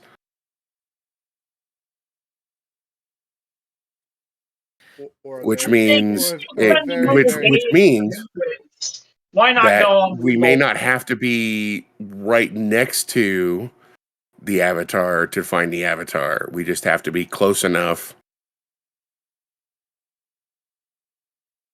How many feet would you say we were from the Badger suspected hotspot? You no idea. I mean, I literally walked there. I feel like I should be able to count my steps, my 30-inch steps. Oh, What okay. about So, the vertical though? yeah, exactly. Yeah. You have no idea how far above him you were, but you noticed that about 50 feet away from the hot springs, it diminished back to normal levels. So, like, this orphanage was like super close. Yes. Okay. Oh. I mean, this also gives us a piece of information that this is a poor way to find the Avatar. Oh no, wait. So it would be the Avatar because all the leads would glow at the same time? You would assume, Yes. What I think is funny is there any other context in relation to this? Just because, like, me as a player, like, I remember Zuko, right, going looking on his boat and like all the Avatar statues were glowing, yeah. and they were like hundreds of miles away. Yeah, so if this avatar activates the avatar state, those little beacons would go off, right? Uh-huh. But you're missing a very key important element for that to happen for this avatar. You guys aren't in a war. There's no combat anywhere. I mean, okay. So It this just means that he wouldn't like, he wouldn't. what would it turn in the direction? You know, be like, oh, earthbending, gonna point that direction like a compass, or what? well, for a compass to work, you have to find a body of water for it. So you haven't. That's not true at all. But I guess you could put it on a little thing and it's been. Yeah. Maybe what he's saying is we need to start a war. What? Okay, a war against. that was. I think what the DM is trying to tell us is that we need to start a war because then the Avatar would get caught in a war and would trigger the Avatar state and make it easier to find him. You guys just That have is to. so- You guys just have to be the bad guys to go find the avatar. That's it. Or alternatively, Bo is trying to start a war to find the Avatar. Oh! Someone just caught a plot point. Gotcha. Okay, interesting. Yeah. Interesting. That was good. Should have thrown a bomb in his house. Stop trying to murder people with bombs. You're heroes, dang it. Heroes have bombs. All right. Here's a matter of perspective. Yeah, right. Yeah. This is an adult campaign. We can have adult conversations. I could have saved a million people by dropping bombs on that city. Anyway. But anyway, I'm gonna go Look, and I gotta say there is a footnote in the book itself is like you should not promote genocide while playing this game. It's already happened once in this world. Let's stick away from that. So is that what it actually says? yeah, well, not word for word, but there is a section for like during the 100-Year War segment that talks about like, hey, there's no airbenders because they were massacred. Like, be respectful about that. Just as a note. Gotcha. Nobody's saying start a genocidal war. Just start a war. In general. All right. Anyway, pushing forward with this. I would like to find animal control. If we're going to be in this town for a period of time. I would like to let this go. Resources. I would like to let this go and move on with our own stuff because we already know that this place is like renowned for the Badger moles being here. So this is true. I don't feel like we need to investigate this any further. But maybe our friend could learn something from a mole. If he's a mole talker. I mean, you're kind of like a mole talker. You could like maybe teach him how to mole communicate. Why does mole talker sound like a slur?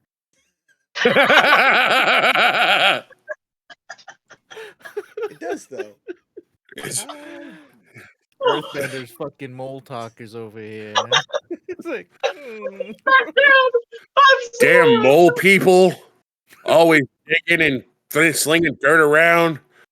All right, we're getting too close to the sun here, guys. Get it. oh shit! The glue's coming off my wings. Okay. That's a new one. New racial insult for the Earthbenders acquired. Mole talker. Achievement unlocked. Ding Technically a feat. achievement. I just hope you know someone's getting called a mole talker later, and it's not gonna go well. I'm gonna call something a whole talker. So, yeah. So DM suggestion for this point is you guys can always come back here, but this is more of a thing for our Earthbender. If he needs to find someone to teach him something, this is an excellent place to find a teacher. Not only is it a peaceful location that you can train easily and all that fun stuff, it is also a place with legendary creatures that literally that's one of their things that they do. Yeah, I mean, I feel like that should be an additional point of like knowledge, or like not necessarily like I feel like it'd be fairly common knowledge if it's like, yeah, there's a friendly mole around here, or or if like, oh yeah, the mole that side of you are 100% correct. You have not heard those words, so it is not common knowledge that there's a friendly mole around here. The only common knowledge is that every once in a while the new baby badger moles come up from the underground area wherever they nest at and cause havoc in town. You know what? Some of you guys have a lot of money. This train ride cost me a tremendous amount of my coin purse. I think if we did some work, getting rid of moles, not necessarily killing them, because that might make somebody upset, but maybe like relocating, putting them back in their den or something, like maybe able to make some dollars and maybe talk to, a mole. I give him my coin purse. How much money's in there? I don't know. However much money is in there. We're not really keeping track. We started with 10. Fair.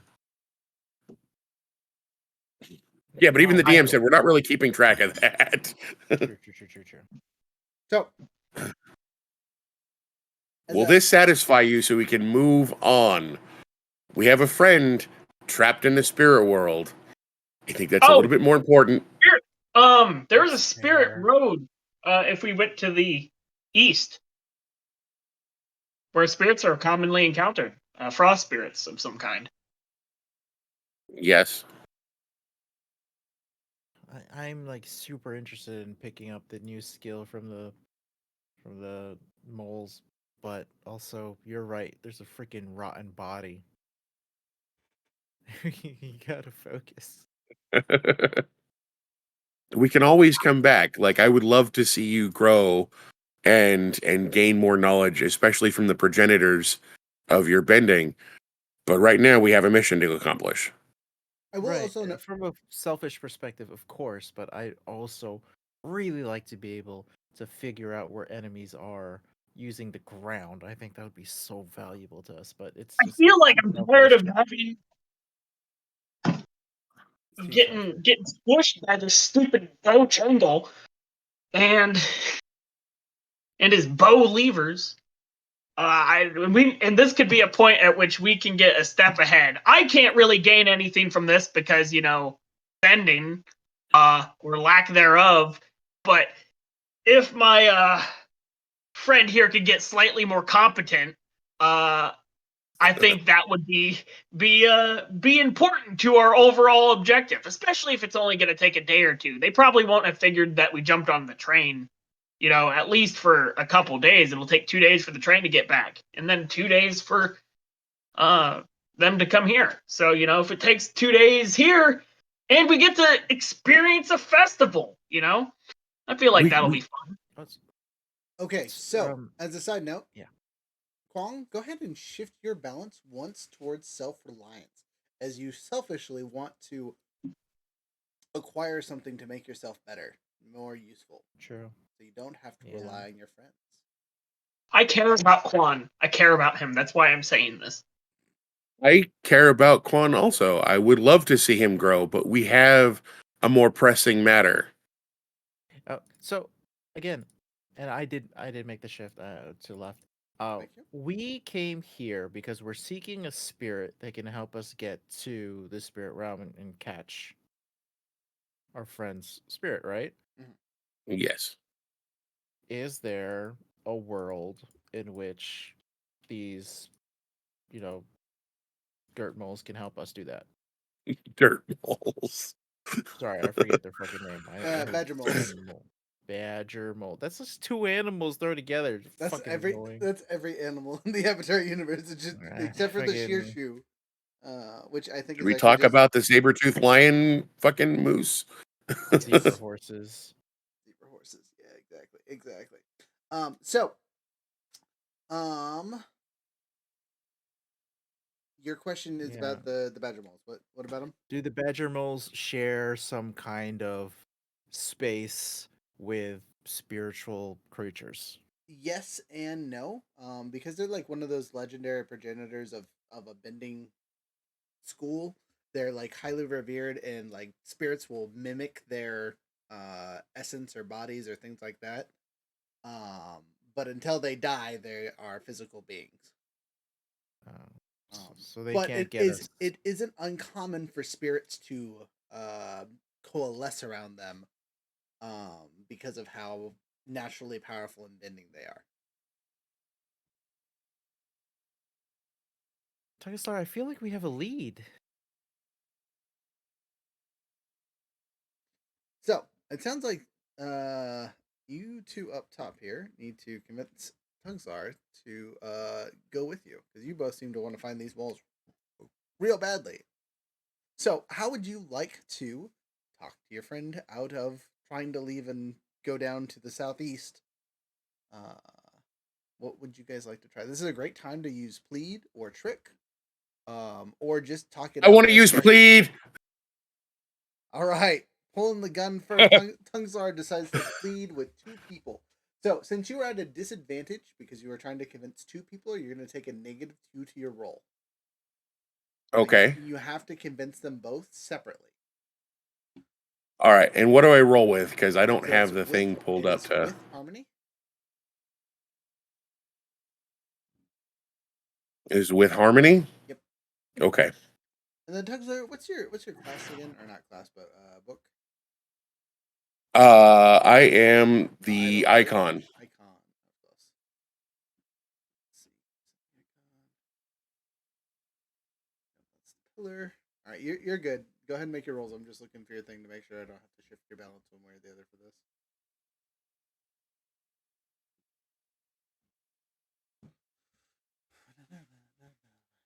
All right. Here we go. 5. And 5 is 10. Plus 1 from harmony is 11. Minus 2 is 9. Okay, with a 9, that's not terrible. Who are you trying to convince currently, or plead with? Quan. Okay, Kwong. He makes a pretty good argument to you. How do you plead your case? Because I just want to hear this. Like, I'm going to apply this to both of them because both of them are listening, but they are going to be separate roles to kind of determine how they take it. So go ahead and roll your second one, and then tell me how you make this plead. Roll my second one. Yep. Oh. So for Okay. Long John over here. 2 and 5. So total of 6 Oof. after all the pluses and minuses. That works. Unfortunately, it's not good. So Long John may not be convinced, but present my argument. Yep, please do so. Because the wording on this one basically says from the 7 to 9, the other person isn't convinced and they need a little bit more. But considering that you had problems with the other character, it'll basically fail out. And then they get to convince you in a counter argument. But I want to hear what your reasons are for trying to escape. Also, before you do any of this, I'm going to have you shift towards your roll. Okay.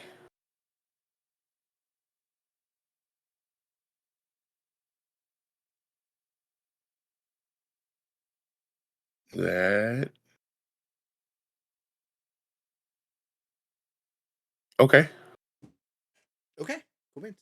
So, what was your argument for leaving this town and heading on to your thing? We kind of already heard a little bit of it, but do you have anything else to add or any points to emphasize? It might be 4 days before pursuers arrive. It might be. but it might take that long for us to convince a badger mole to help you, to help us. We know where there's a spirit. We know where we can go now to seek aid. We can always come back once we shake off the pursuit. But staying here, I think, is a bad idea. We should move on. We should complete the task that we have, and we can always come back. You're muted, dude. Can I shoot my shot? Yeah, you've heard his argument. You guys can make your rolls and see the counter. Now, you I guys. don't disagree necessarily with what Tunslaw has to say. However, I will re-inform him if they do find out we went on the plane, they will be, or on the train, we will be they have 4 days to get to us. However, we did convince Bo's nephew that we went in a different direction to tell them that he saw us going in a different direction. In which case, we might have several more days before they actually catch on. Or maybe just one day. Also, you have a party member who is possibly running interference. Yeah, so if anything, we might need to, stay here a little bit longer for our friend to catch up. During that time. I'm not asking a whole 4 days, but maybe like 2 days. Like I said, go to the festival or whatever. We've had a pretty long journey. It won't hurt to take a couple day break. And then we'll still be at a minimum 2 days ahead of the traffic. And that gives our lovely friend here, Quan, the opportunity of a lifetime to possibly, further his skills and expertise to put us one step ahead of Bo and his Bo levers, and possibly, get us more capable of being able to pursue our overall goal in the end. I think 2 days wasted is, if it's not wasted, great. If it is wasted, it's just 2 days. We would have been 12 days behind if we didn't jump on the train. So as far as I'm concerned, we'll still be 10 days ahead. That's my argument. Okay, roll with the +1. I'm not good at this. It's focus, harmony. Yep, no, I have a +1. 5 and a 5 + 1, a total of 11. Nice. All right, well, plus they act how the best. They act now and do the best until the situation changes. So, Tungzar, unfortunately, you've been outspoken by your comrades. But at a compromise, 2 days instead of 4 days. Is that an acceptable option for you as a player? I mean, the roles have decided. Well, whether I personally agree or not is a different story, but the roles have decided. So the roles have decided that's what you're gonna do, but that doesn't mean you still can't call somebody out to live up to their principles or that kind of stuff, right? Because your allies' principles. If you feel that they are breaking their things, you can definitely do so. If you don't think they're breaking their things, then you don't really have anything else you can do. No, I think they're both standing by their roles. Okay. My principles are care and force, but I would like to. Oh, I could call you out on care. You could, yeah, possibly. But it kind of works both ways. Like, he's caring about Quan, but I'm also trying to get him to care about their friend.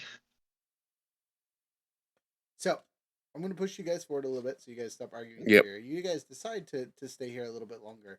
Now, you said you had wanted to find mole checkers, slayers, things like that. The issue is there's no one who is really dedicated to finding these moles here that lives in town. You have heard of some crackpot that lives in the outskirts of the area that's searching for entrances and whatnot. He searches like every cave he can find. The downside is finding him may take a day or two, because again he's just spelunking continuously. What's Or his Push my luck. last movement that was reported? you don't know. But Can I push my luck to find him? sure. How do you want to push your luck? I want to try to find him. Yes. But how? How do you do it? Anybody hear about a crackpot? Quack quack. Around here, we use opium. Risky. See what you want to do and roll with passion. Okay. So I want to.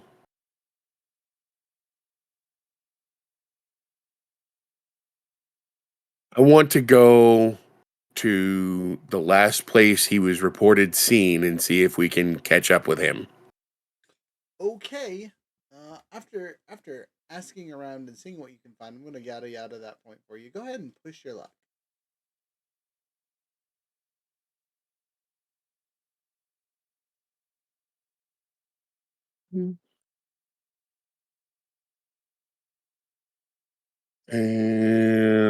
Nope, miss.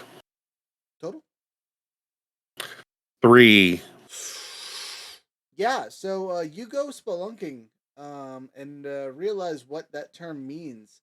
You basically fall into a hanging crevasse. Luckily, you're traveling with an earthbender who is able to relatively slow your fall. But you are now all trapped in the bottom of a ravine. It is dark, cold, damp, and there's a dead body not far away. What does it look like? A dead body. Like bones rotting? I'm gonna say it's like cartoonishly destroyed bones. Yeah, of like Okay, so this is not the splunker we were looking for. nope, not a human whatsoever. Oh, what kind? Is it a badger mole? You have no idea what badger mole skeletons look like. But I would know it has really big claws. that'd be a good assumption. No, but you don't see anything that would be like that's a badger mole. It just looks like maybe a cow or something. Maybe this is where they feed the badger moles.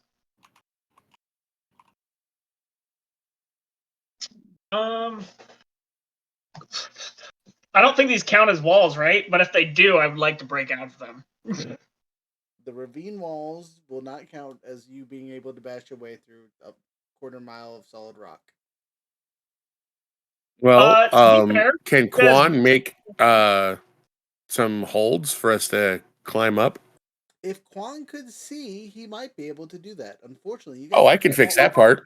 and shake it. Does my sulfur glow bright enough?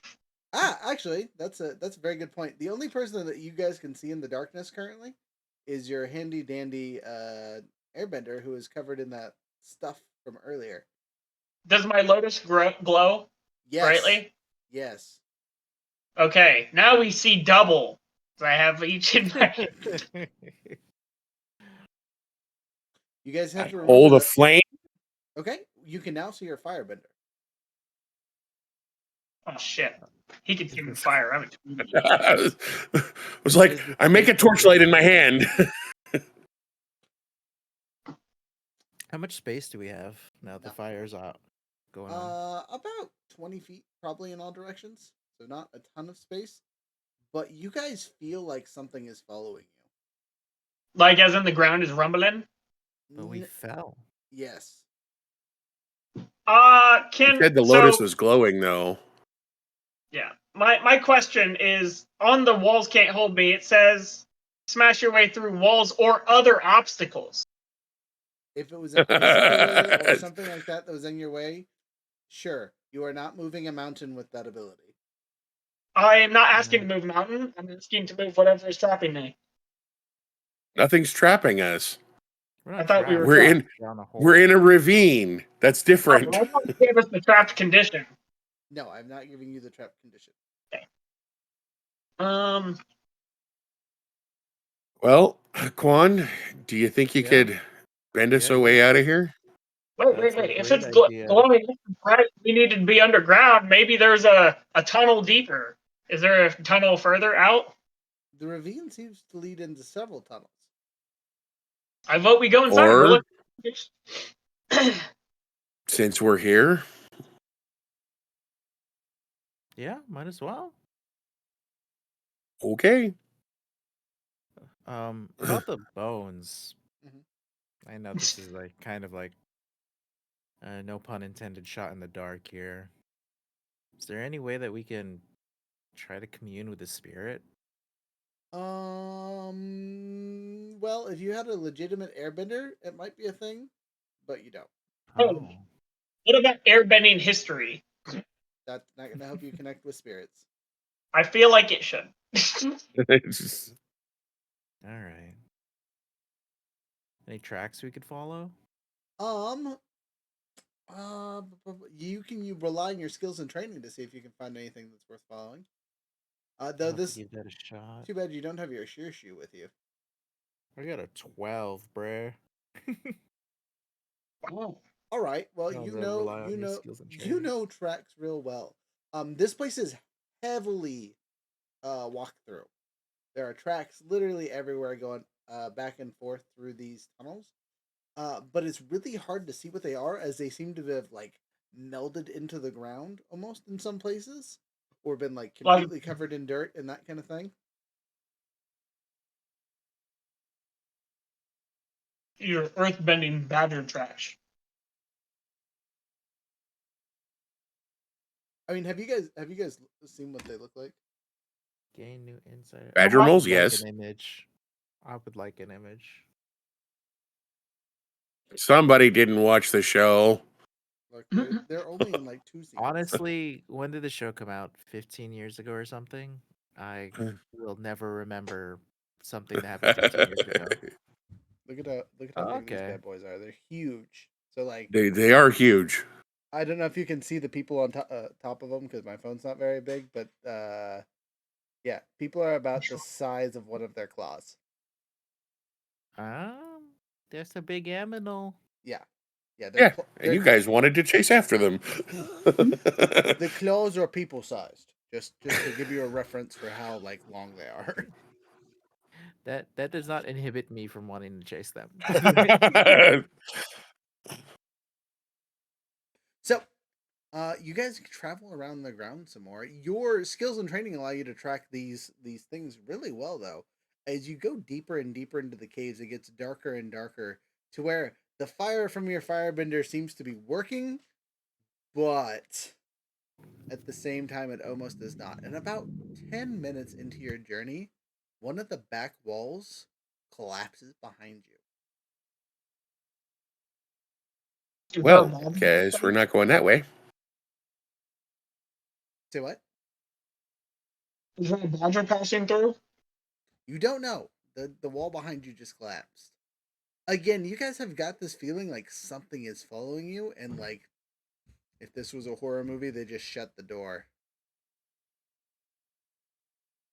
Is anyone Well, good at detecting what's following us? You can't. yeah, I'm a little bit out of my element in case you hadn't noticed. I stick one of my jars against the rock Shit. wall to hear what is if there. It is. They Give don't us an claw inside like joke. that.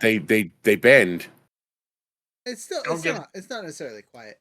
But it is dead silent as you listen with your jar. I don't think they are there. I think it just. Oh, Let's move on. did you just say those words? Yes. And there's the flag. And there's the red flag. Thank you for that. I don't think there's anything there. As soon as he says this, a badger mole face pops out of the wall and just slams into you. Full force, a good size, not a full adult badger mole, but a large badger mole has popped out of the walls. You're Can now I guide you for it? you're in an Start.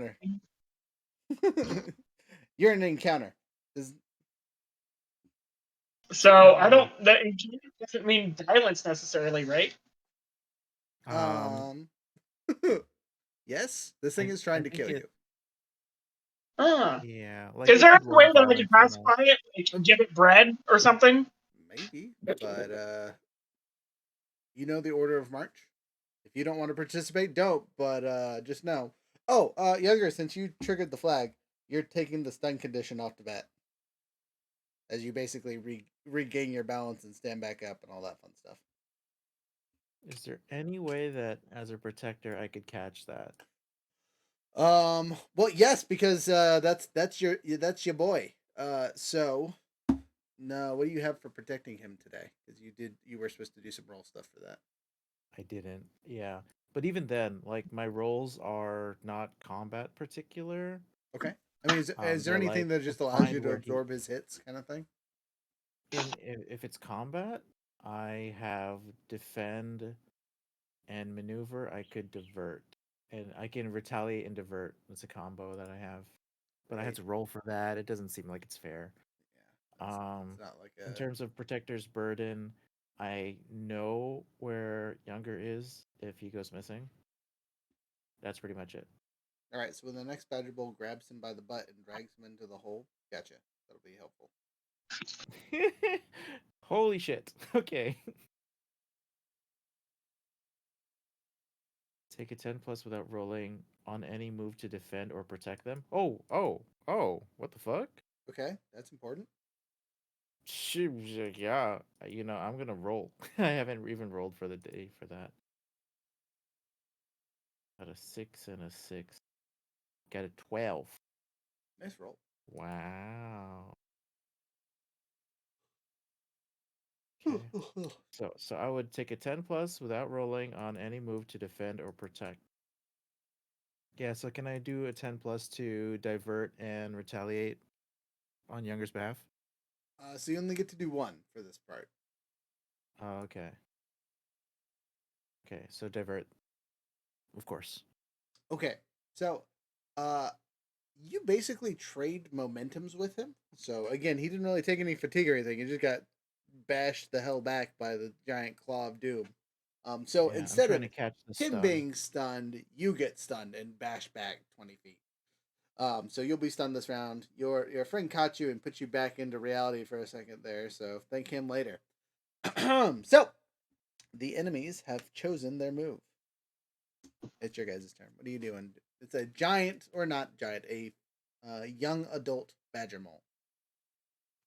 I'm going to choose advance and attack. Okay. I'm not actually I am attacking. choosing to sit on the ground Okay. and take no action. You're taking no action. Okay. Oh. Am I You out are of this round? you are stunned, but you still need to pick a thing because someone could be like, "You're no longer stunned" by using one of their actions, kind of thing, allowing you to do stuff. Defend and maneuver then? Okay.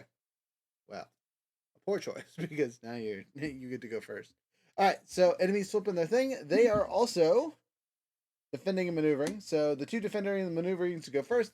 Player would go first. You are stunned, so you'll remove the stun condition, but you won't be able to do anything.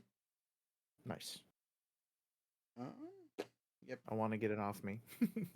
And then the creature itself is going to. If I can find the thing here. Oh man, they have so many actions. So they're going to take the retaliate option. And then they also for just one of their abilities they can use the seize a position uh anytime they want as long as they are touching the earth. So they're going to do so and gain the favor ability as they dig into the ground below you guys. Okay. My turn? Yes, because you guys haven't shifted their balance at all, so they're only gonna have two I things. raise my hand and my finger and I say, no, no, don't do that. Don't do that. As I choose pressure to force it not to take the attack, advance and attack option. Okay, interesting choice. You verbally berate a badger. It seems to have little effect, but it might have worked.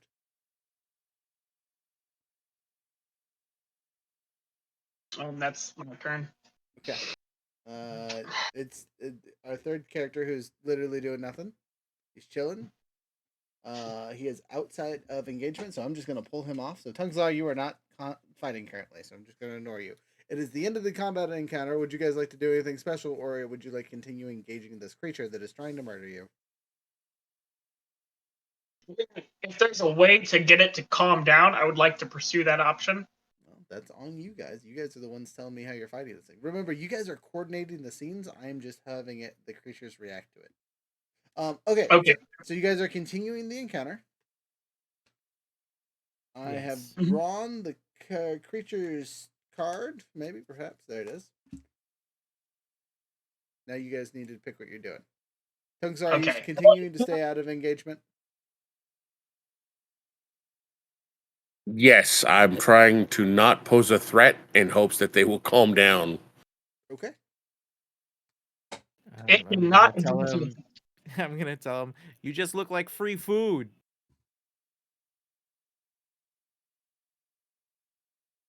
I do not respond. I am Can sitting as still as possible. somebody breathing. throw rations to this beast? Give it some bread or grains. Sure, they're a little bit hungrier than like a bowl of rice. Hey, What are you guys it's not doing? just it's a treat. You can give a dog a really tiny treat and they can be happy, okay? That's all I'm saying. So what thing are you guys using? Evade I and would like observe. to Okay. attack to pressure it not to attack anybody and throw a bag of rice down. You have a bag of rice with you? Yes, I do. It's my rations. It's some of my rations. Says Most of my Carol and looks rations. across the bag. Otan, cow rose rice. And instead of intimidating it, I would like to impress it. Here's food. Maybe don't eat us. Stay here, talk a while, but don't eat me or my friends.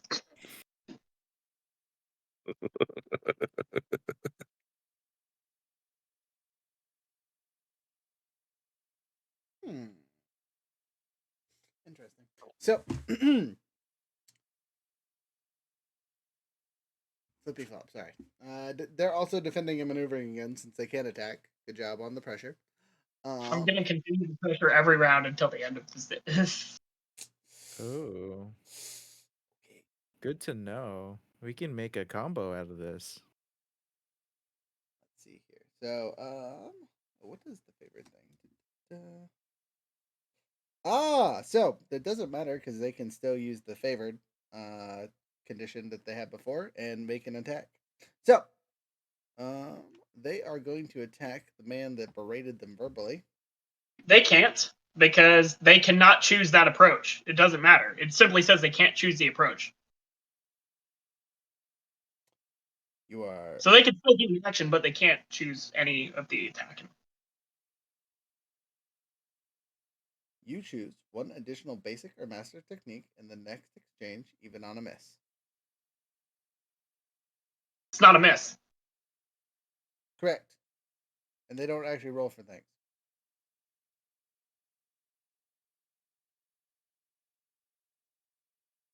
Yeah, it's that they can't choose the approach during the next exchange. So whatever the next exchange is, they can't choose that approach. I actually think that he might be right in this point. Just for the favored one. I can't do it with their regular two techniques. They have to use the defend and maneuver, but because they have the favored card, they get to do one extra ability. Yeah, they can choose one extra. Either one extra defend and maneuver or evade and obscure, whichever section that they chose. Is It it a doesn't say that they get. choice? Right, yeah, because they can't choose from the advance and attack. Yeah, but is it a choice or do they just get an advance and attack? It says choose an additional basic or master technique. The favored condition? Yes. Yep. Yep. 10 seconds here. Pulling something up. So Hmm. wording to me would suggest that it's a. It says choose an additional one. It doesn't necessarily choose an additional one from the category that you chose, but you're only allowed to choose one category.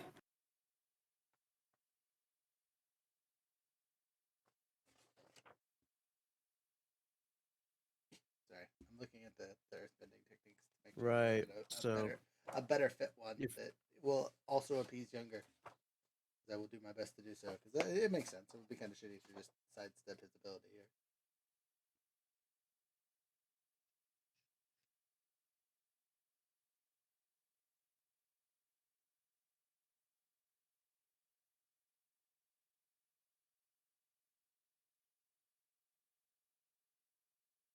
Ooh, all right. Oh shit. Maybe you should have just took the attack. Yeah. Nope. So they have three things they're gonna do. So the first thing they're gonna do is do a ground shift with the evade and observe, and this is what they're using from their favored category. So we're not gonna use the attacking one. I'll allow that because that makes sense. But they are going to twist the ground around itself to displace an unbalanced foe. The target individual foes or an area, so it's actually going to hit all three of you. Shit. If you are in the area, mark 1 fatigue. All effective foes become impaired for an exchange or stunned if they are already impaired. So, because one of you is being a pacifist and not doing anything, you're going to take the stunned already. You other two are not impaired currently, so you're just going to take the impaired status and 1 fatigue. My question only being is, since he is not actively engaged, does he have any chance of, avoidance? No, because it's an area attack. Okay. Second ability, and this one has to be from the defend and maneuver. Is going to be Earth Launch. They throw themselves into the air within a massive burst of force. They mark 1 fatigue and become favor again. So it came out from under the ground and is now above you guys, and gains the favor one more time.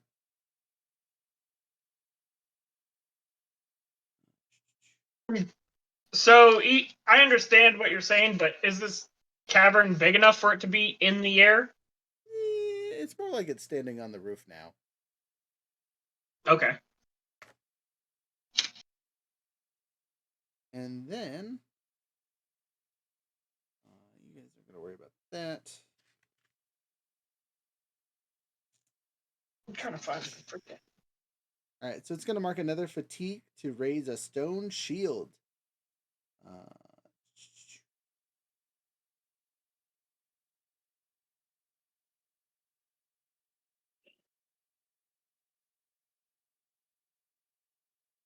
We have to roll every round to see if which things we can do, right? Yes, on your turn. Yeah, so because it's an NPC, it doesn't worry about it. So yeah, stone shield on this one. By the way, it's just going to do this thing, and it's now locked on the roof in a pile of its own stone. So it also gains the impaired status, but it has some defensive stuff up now. Next.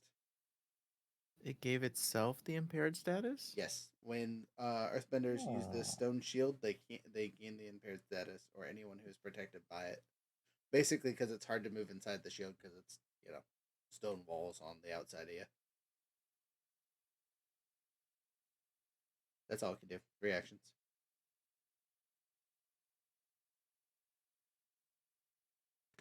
Okay, so we'll roll to see what we can do. On your turn, what were you both doing? I was still in my evade and observe. Okay, so you're last. So younger. I was going to pressure it, but can I really even pressure it now that it's in a bowl? I don't see why not. But don't we choose I mean, at maybe the start of the encounter, not as a reaction to? What do you mean? No, because you still have to roll to try and do the thing. Yeah. So this is a question towards the DM. Oh, listening. Like, is it even a possibility that it can be pacified? Totally, Like, yeah. Oh, there's a super easy way to pacify these things. Super easy. like beat the shit out of it? Well, I wouldn't say that's the easy option. No, What's the? I Is can't tell there you a? that there's no fun if you don't figure it out. You gotta bang its mom. So here's my only problem with the circumstance, right? So it's not a you fault. It's a problem that I seem to have with the system. It's very like interwoven and connected of like differences between like moves and techniques and such. Mhm. And we can't take moves when we are in a battle, right? Correct. Like rules written or whatever, which seems silly to me. But like, because I feel like being able to like assess the situation would be like something that could be viable in combat. Or something like it seems like there's no way like once combat has ensued to dissuade combat is what I'm saying based off the techniques available. There's no techniques that are like you can convince your enemy to like calm down or whatever, like in any capacity. Yes, there is. Besides just look at beating them no. Look at or your removing their bullets. look at evade and observe.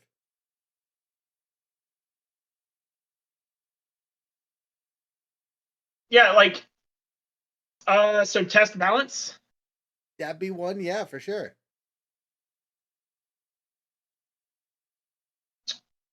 Uh, There's all kinds of and other moves and techniques that also affect that kind of stuff. Like even with your weapon stuff, right?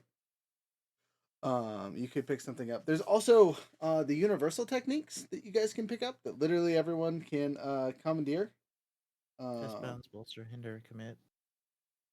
So there's those, but there's also like attack weakness, charge, duck and twist, powerful blows, sense environment, stand strong. Oh.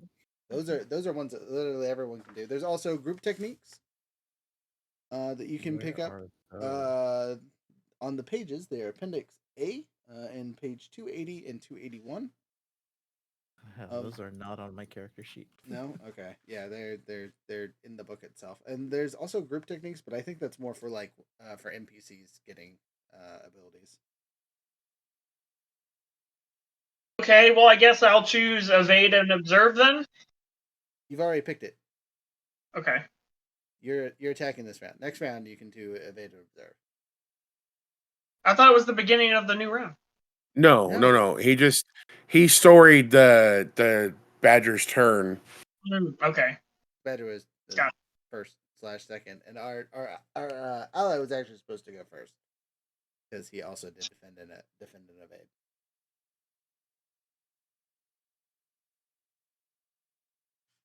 Evade and observe. That one. Decent. That one. So what are you doing? So evade and observe. Got to do a roll. Oh, sorry, you're evading. You're last. So no, younger. It's your turn now. I said I would pressure, so in sense of that, I will roll to see if I can pressure. Yeah, I was gonna say you gotta roll first to see if you're even able to do anything. I got a 1 and a 1. So I got a 2 plus 2, 4. You do nothing then Can't. with the 4. Okay. Can't do nothing. You are basically stunned for a round, essentially. Yeah. So like, if you look at the playbooks, when you roll a I got it. You stumble. You can shift your balance away from center 1 to use a basic technique. Yeah, I'll do that. I'll move it towards care. Yeah, whatever away from your center is. So. And then I'll do pressure, like I said I would. With that. Okay, cool beans. I choose no attacking. Attacking is rude. Badger, you should be nicer. Please be nicer. Okay. Eat the rice. So, are you trying to impress them or intimidate them? Just for curiosity. Right now, I said I would try to impress it with the rice. Okay. All right.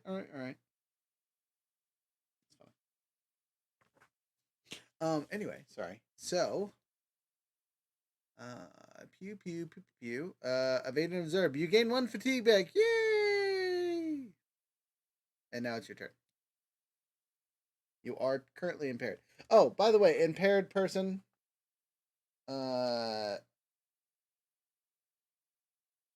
You were supposed to take a negative. You already failed, so it doesn't matter. Long John is impaired. You both are impaired. Remember, they shifted the sands at your feet. And I'm stunned. Oh no, it's Yeah, when I'm one balance further over. I know I'm impaired, but also when my ward is impaired, I get a fatigue. Oh, well, that's upsetting. Makes sense to me. Yeah, I was gonna say. So you're on your turn. You can mark one fatigue or take a -2 to all physical actions that round. So would have you taken the fatigue or the -2 to your roll? I guess I took the fatigue. Okay. There you go. You're no longer impaired. So next round you should be good to go. Hopefully, maybe. All right. What? Andrew, have you rolled yet?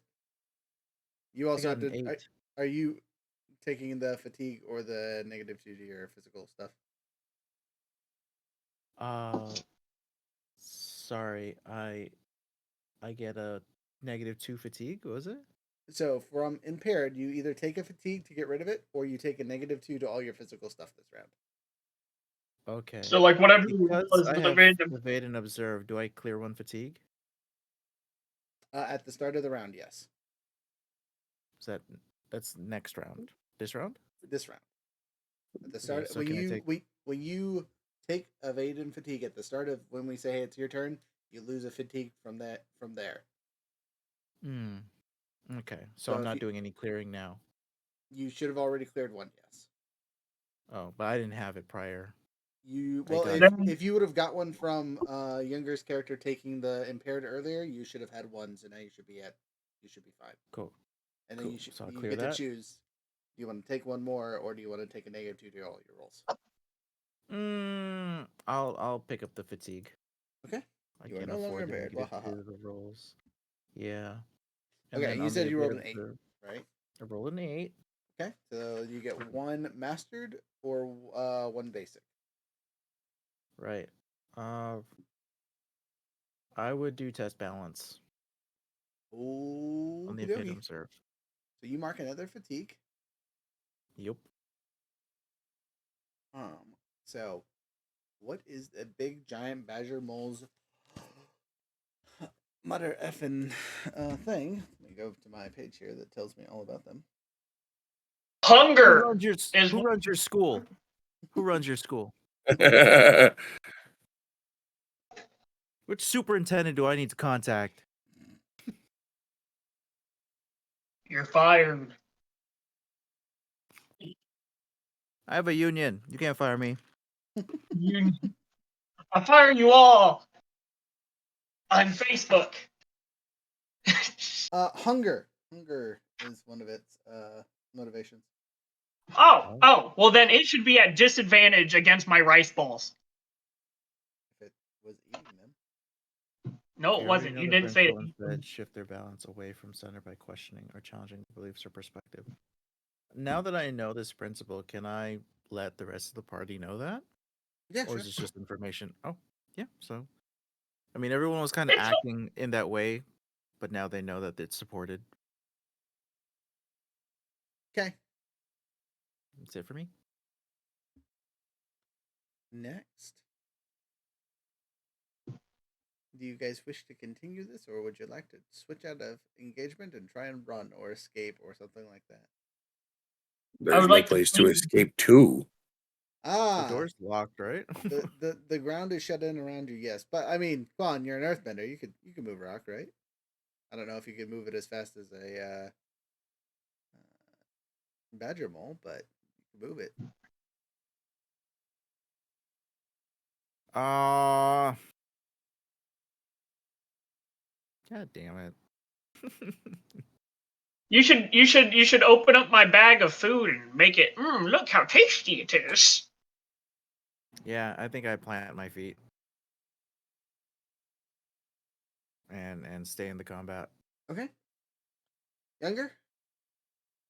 If I get out of combat, can I plead with the badger mole?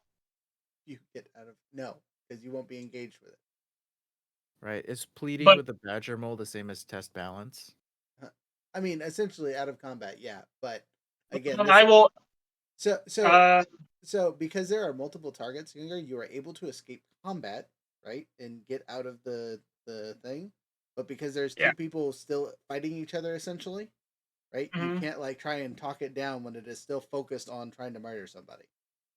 Gotcha. Well, then I will advance an attack to pressure it. Well, you got to roll for it. You could fail terribly, and But I have to say what I'm doing first, right? you have to Not pick the your pressure part. stance. Yeah. So you don't Well, have to. I choose advance an attack. There you go. That's all you have to say.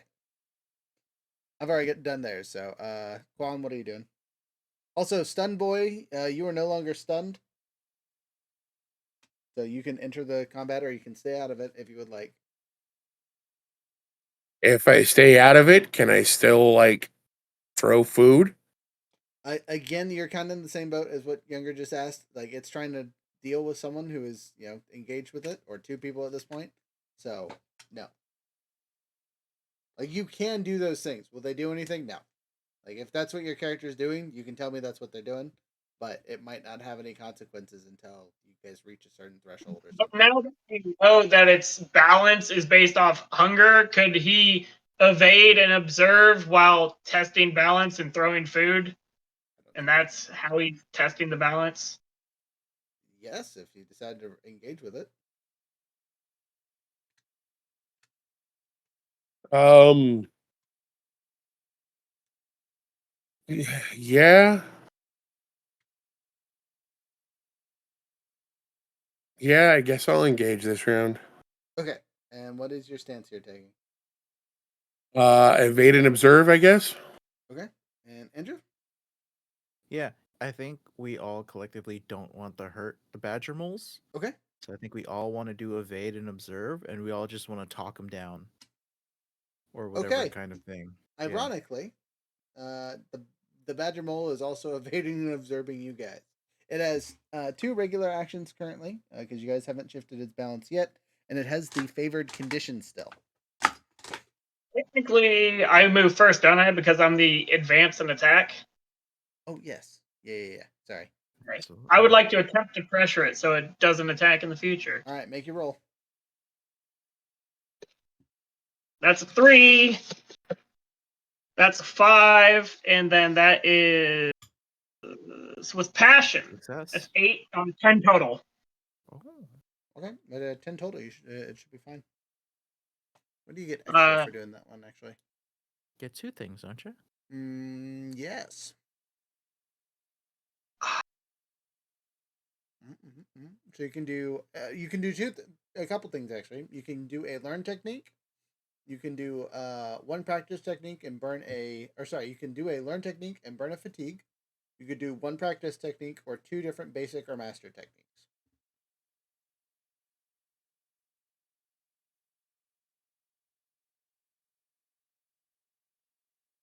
yeah, my things aren't very well suited for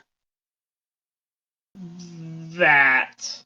Even the basic stuff, like oh yeah. I don't know. I was gonna say, Um, what's your not practice because you don't have a practice technique. What's your learn technique? you said we had 2 learn techniques, right? No. Just one learn technique, one mastered technique, and then we had one other technique. Yeah, Possibly two mastered. you had the one that came with your character sheet that everyone gets for just picking the sheet, and then I gave Yeah. you an extra mastered one to represent that you guys are all older characters and have had some time to do some practicing and bending and so on and so forth. But according to your sheets, you have boom and high ground. So high ground is your learned. High ground. Yep. That doesn't sound great. Especially when we're below ground. Yeah, that's definitely not right. Nope. Be funny though. No, it was. I chose walls can't hold me. Stand and fight and boom. Okay, so on my sheet that I can literally see right here, it has high grounds and boom for your techniques. Not to disclude your walls can't hold me because that's part of the hammer. Oh, so you're saying, see, it says choose two, right? Mm-hmm. And the two that I chose on the sheet, I chose walls can't hold me, stand and fight, and then I chose boom. And then, and I thought those were the three movements I had. So let me look at this stand and fight and see if it's a different thing. So Stand, provoke an NPC opponent into attacking you, roll with passion. okay, so that is one of your personal moves that you picked off your character sheet. That is not a Yeah, what I'm technique. saying is I never selected two off my weapons technique sheet. Okay, you did. I'm I'm telling you right I now. told you the first time before I ever, because remember my first time playing, I didn't have this at all, Okay, and so so gotcha. You pick on the thing here. You have boom and high ground. High ground is your learned technique. It's a defend and maneuver. It's called take the high ground. Move to an yeah. advantageous position above your foe. Mark 1 fatigue. Become favorite. Ignore all fatigue conditions and negative statuses inflicted on you by attacks they make against you this exchange. Wow, that's pretty cool. Well, I mean, if I took that, I guess I will. You can't use it though because you're attacking and advancing and attacking. It's a defend and maneuver. Okay. Well, then I can pressure it twice.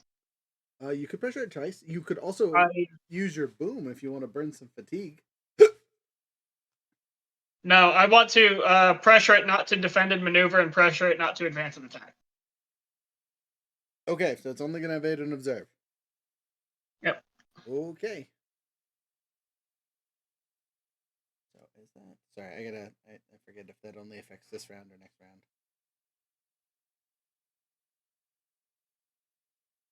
Because it's rude when it uses its defend and maneuver, it still hurts us somehow. Okay. Yeah. So next exchange, it can't do either one of those. This one, it can still do defend and maneuver if it wants to use one with its favorite action. So on its turn, it has 3 actions currently. Actually, sorry, you guys all get to go first before it goes. So do your things. Evading and observing. Oh, it's evading and observing this round too. Would it be bolster and hinder if I want to throw food? I mean, Do I want to give it food? well, so again, that would possibly give it some kind of condition. I'm not sure what to roll here. That's why I'm asking. Like, my whole point in engaging in this was to be able to feed it. Right. So you're still going to need to roll your dice to see how many things you can do.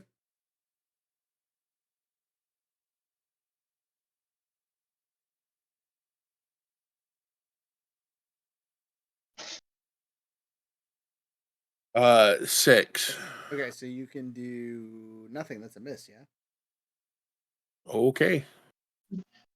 Ouchie. So I take that back. You can shift your balance 1 and do 1 basic technique. Sure, why not? Okay, so you shift it away from center, whatever that is for you. And Okay. So you have test balance, bolster or hinder, or commit.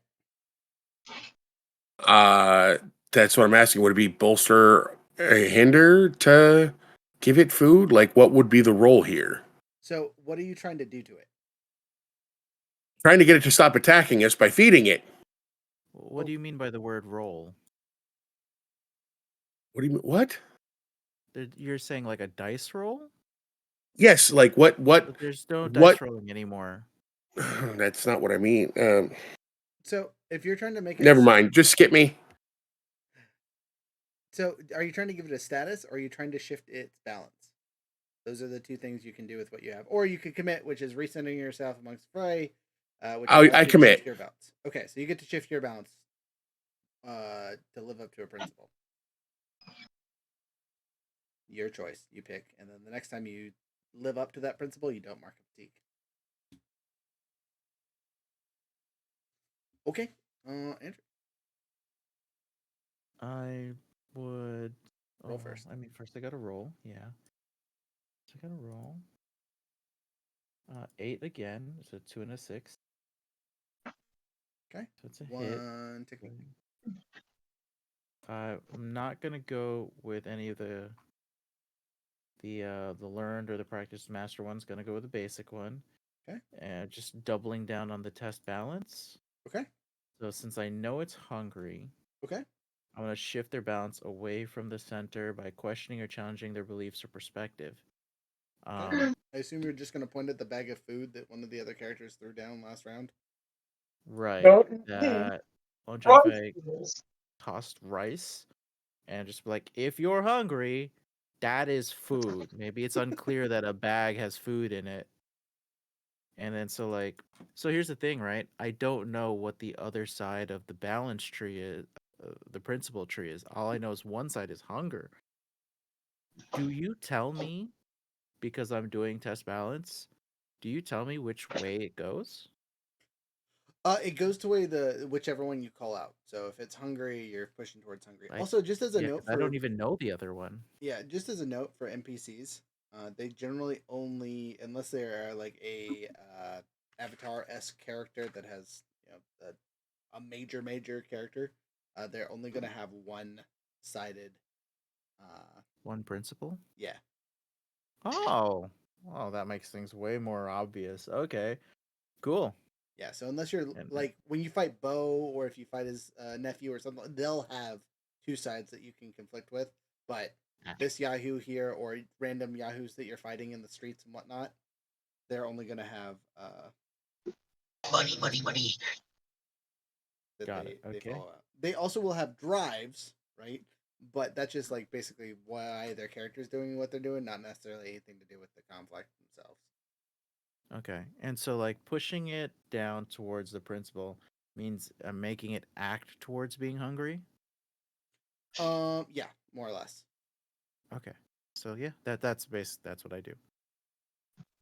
Okay, so it is upped its thing. Which for you guys, just so you know, the dangers of doing this is they get stronger and can do more moves the more you do this until you push them over the edge, essentially.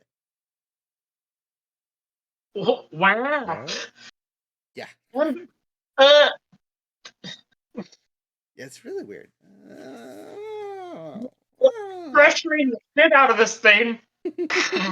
Okay, well, so it has three things it can do. So two normally, and then it has the favored things though. Except for you just pushed its balance. That now means it has three actions it can do, and the favored thing. So it has four stuff. Pausing. Those three actions, does that happen immediately, or will it happen at the beginning of next round? Immediately. Okay. Yeah, because the players went first. And Long John Fang did the pressure already. Yes, but that Double applies pressure. specifically on the next round. But he did pressure last time, so it's still affecting him from last time. Okay, So, that's good. Yes. no attacking. So Just on a plus note, he was also impaired because he was in his little bubble shield. Mm-hmm. So I mean that's good for the most part. Mark one fatigue.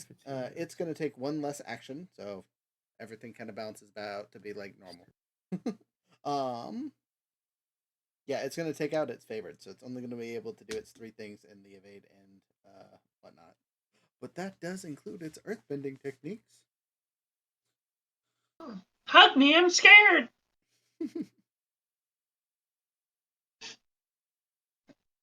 What a Ooh, freaking okay. fucked mechanic that if you talk something down, it becomes more dangerous. It's gonna make you eat dirt there, Quan.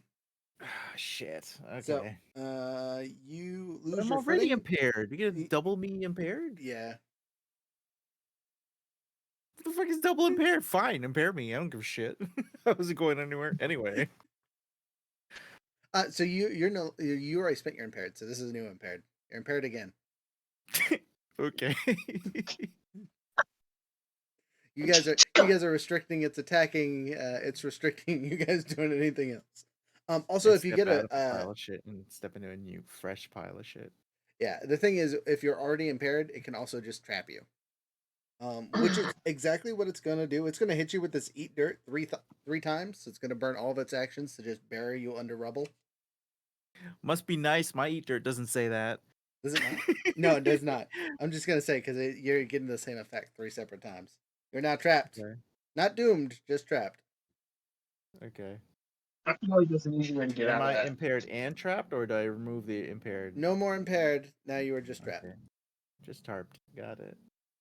I'm That's its turn. completely helpless. You must mark a combination of 3 conditions or fatigue to escape. Oh.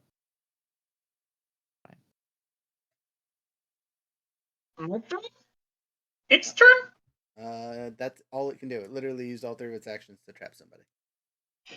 Advance and attack. Okie dokie. Ooh, It's got its new keep card. evading. You guys know what it has to do though. It literally can't do anything else thanks to your boy's turn last turn. It literally can do only the same thing. Okay, so what are you guys doing? Because Evade and observe. okay, important because fatigue. Owie. Younger. Gotta clean them out. Attack. Okay, and frozen. Evade and observe. Okay, so that means obviously the first person is younger. I hope I win. I think I just hurt my finger. Punching that air hurts. Looks bad. What is that? 5 plus finger. Passion. 2, 13. Holy crap. Wow. You get 2. What's that? So you get 2 actions, or you can use the learned action, or you can do a practice. I'm going to pressure it. I'm going to pressure it to not attack and to not defend itself. Okay, you're cutting it off again. You continue to just intimidate it from getting any closer to us. No, It's just no, I'm saying eat the food. Eat it. Not Quan. not, not Tar. Not me. Rice balls. All right, noted. All right, players. I'm gonna start with Tungslar. Tungslar, what are you doing for this evade and observing? Obviously, you clear 1 fatigue. Also, Andrew, you can clear your 1 fatigue. It's the start of the. I always get a new one whenever I test balance, so. Doesn't matter. I missed. All right. Do you want to shift your balance? Again, you also have an inspired, so like literally, you could shift your balance for free and get a free basic move. No. Okay. All right, and All right, so I'm gonna remove the trap condition. The track negative status by picking up 3 conditions. So I'm gonna be afraid, angry, and guilty. all right. That's a way to go for sure. You're no longer trapped though, as you burst your way. How do you burst your way through the rubble that you were buried under?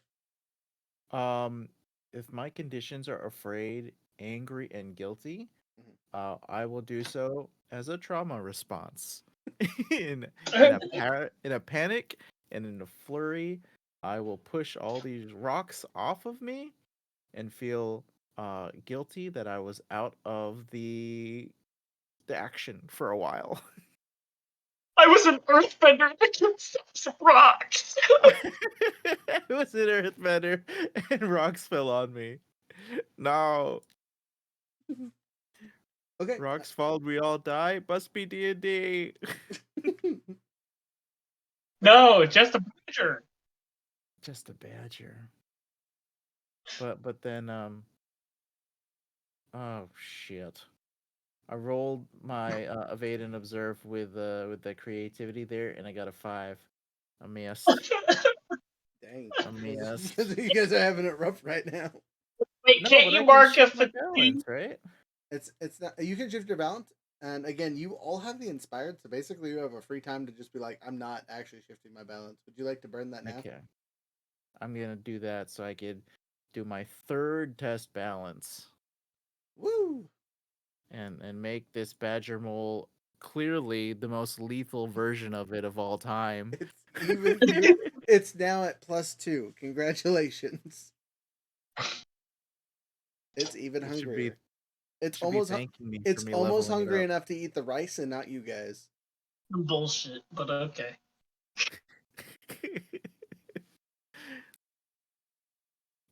Yeah, so just like crawling out of the rubble and be like, rice?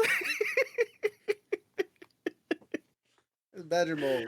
This badger mole looks at you, and the temptation as me as a DM to just hit you with the eat dirt 3 more times is very strong. Valid. So I'll do so because it's really funny. Okay. Actually, I take that back. I take that back. It's going to do something even worse.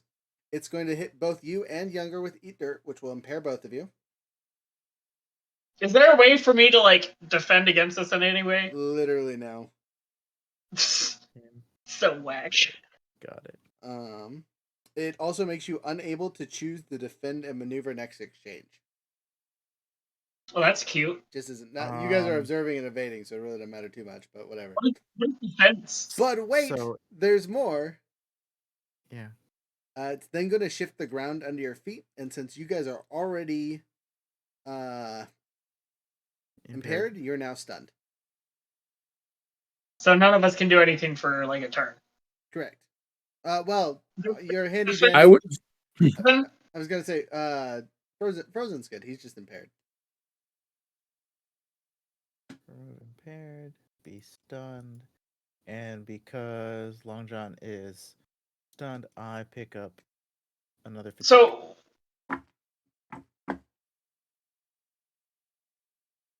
my question with that is, so that was an evade and observe technique? Yes, both of them. Damn. Yeah. This thing's got a lot of techniques. It's literally the prodigy of earthbending. Clarification for the rules. So Yes. if Long John was impaired and now stunned, does that mean that during this round he picked up 2 negative statuses? I am for the thing because it is in the same action from the same enemy. I'm going to say no. It is just one fluid thing that happened to him, so you're only take one. If it was from multiple enemies hitting him with multiple impairs or multiple whatevers, then yes. But since it is just the one enemy that basically just shifted what he had to something else, don't worry about it. Okay, got it.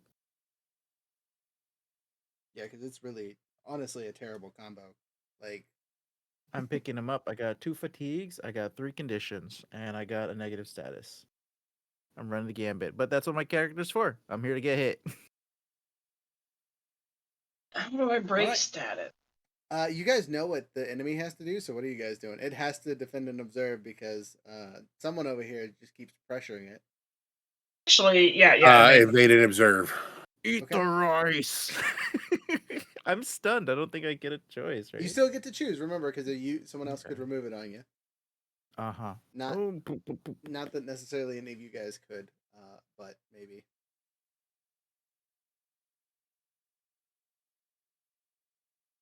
Oh man. Defend and maneuver is so weird. The language. When any ally within reach suffers a blow this exchange. Is a blow specifically for fatigues, or can a blow be considered a status condition? It is any time where it's like physically, like you can see them get hit with something. So yeah, if there's something that like traps or impairs them or something like that. So I'd actually go with defend and maneuver from your definition. Okay. Advance and attack. I don't surrender. You cannot do defense and maneuver this round because you got hit with the dirt. Exactly. Well, evade and observe.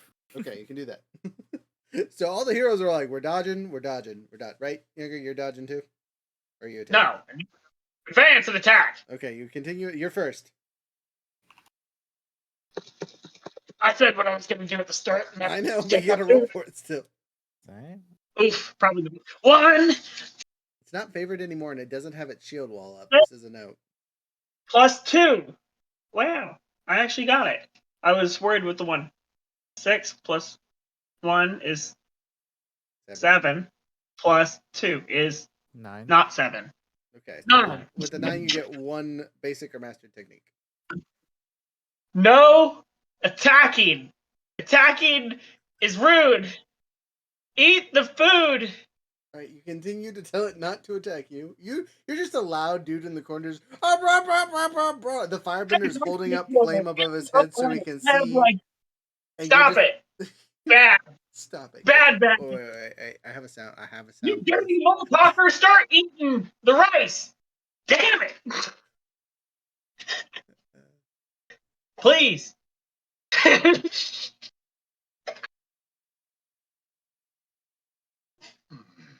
You're just begging, and I'm over here, like, under rocks going, Be so awesome. It would be so cool. what? Bruh. I'm sorry. It's time to stop. That's me. Stop! He's already dead. All right. So who is first on our evade and observe between you two? You have a preference? You're stunned, so probably not you. So tongues are you are Yeah. impaired. Would you like to take a negative 2D rolls or a fatigue? Well, since I don't plan on doing any physical action, I guess I'll take the -2. Okay, you take the -2. All right. So what do you? So you get the one fatigue positive for doing the evade and observe. Both of you do, regardless of being stunned or not. Oh, nice. Like that. What do you do for your turn there, Tongueslar? Well, we're gonna see. So what's fire technique?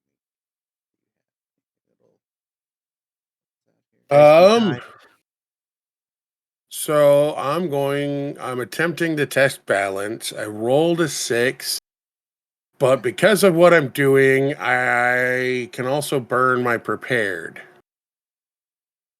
Ooh. Prepared. You're Nice. ready for what's coming. Take a +1 to an appropriate roll after the roll, or avoid marking a condition. Yeah, totally. That would make it a 7, which would give you a hit, which would allow you to activate the thingamabobber.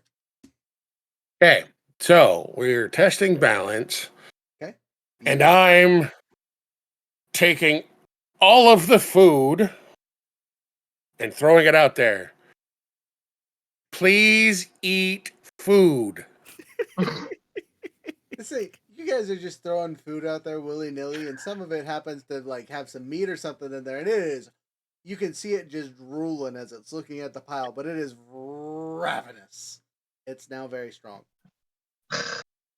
It's like 3 people yelling at a kid who doesn't speak English. I want to make such a bad joke right now. Oh, man. Andrew, you are stunned, so there's really nothing you can do, but the turn is over, so you lose that condition. Lovely. It's now the Badger's turn. The Badger has 5 actions now. Oh. It hasn't determined what it's My going to do, heart. and it can only... it can literally only do evade and observes. It's gonna trap me twice. So it needs 6 actions for that. Get a little stronger. It can do it. So with it, that's the wrong card. That's also the wrong card. There it is. So it's going to it's gonna test your balance there, younger. Rude. Yep. It's actually it's gonna do it twice, so it knows both of your attributes. And where is your thing at currently? I am at number 2 towards care. Oh, all right, cool beans. However, I feel like if I'm being hit, it should not affect care. Yeah, it's just gonna test your balance. Okay, my things are forcing care. Yeah. So it's gonna shift your balance away from center by questioning or challenging your beliefs or perspective. You are having a really hard time not murdering this thing. So you're. So my question. So this is my only thing is, it has to test balance, so it marks 1 fatigue, and then it finds out my thing. Yep. Right. It's marked And 3 what the fatigue currently principle- to do this to you so far. Yeah, and then I answered honestly, right? You would have had to, yes. And they know my principle, Yes. and so then they do the ability the second time, and they shift my balance away from center. Correct. And so they somehow push me towards care further? Yes. Okay. It looks at you cutely or something dumb. You don't want to hurt it. That kind of sounds like what I've been trying this whole time. Yes. And so it moves me over twice. Yes.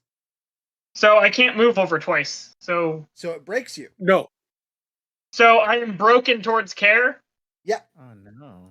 So what do I do? So it doesn't take effect until the end of the turn. So we'll get back to it because it still has 2 more actions. What I'm asking is, what can I do besides take a balance hit? Is there a way that I can reduce balance or something? Yeah. So you can, as a ability thingy-mabobber that you can basically always do. I can pull it up here. Come on now. Wait, he's inspired. He can resist. Shifted, I should be able to resist it. Is what I think.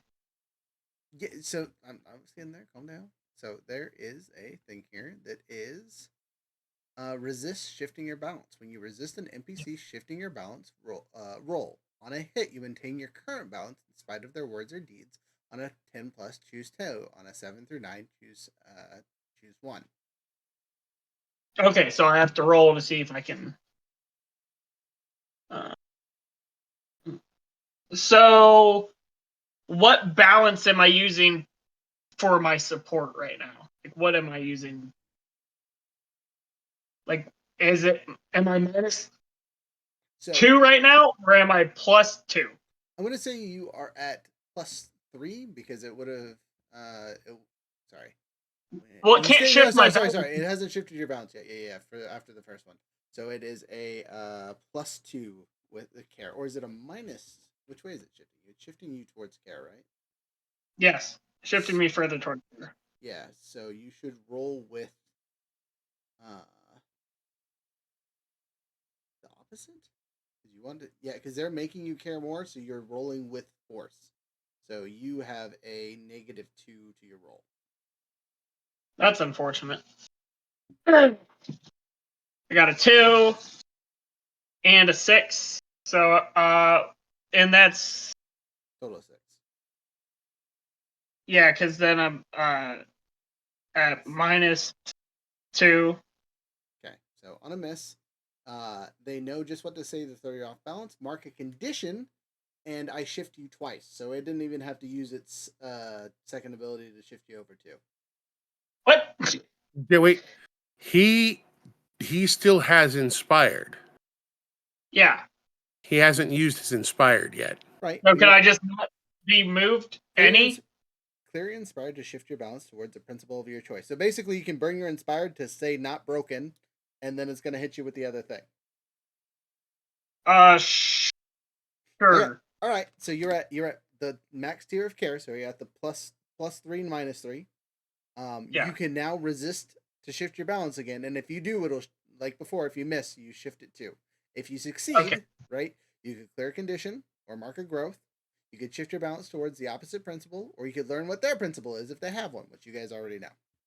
Okay, and right now I'm at a -3. Yes.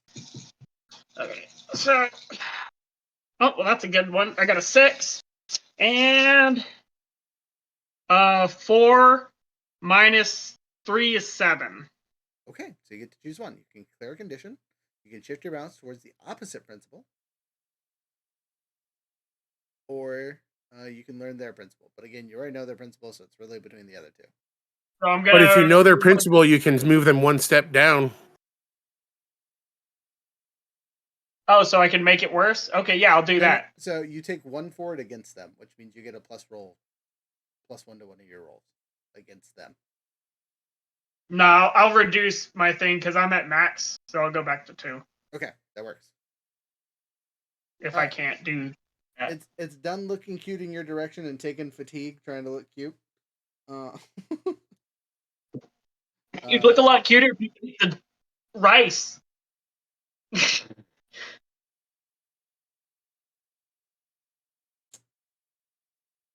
Oh. That's this is rude, and I'm gonna activate it. So it's gonna use thick mud against all of you because you're all engaged with it. This transforms the earth and stone around into sticky, sucking mud. Any foe engaged with and acting against you in this exchange becomes stuck and impaired. You may use strike against each stuck foe in the next exchange, regardless of your chosen approach, in addition to your normal techniques. What does that actually mean? It means it can hit us even though you pressured it not to be able to hit us.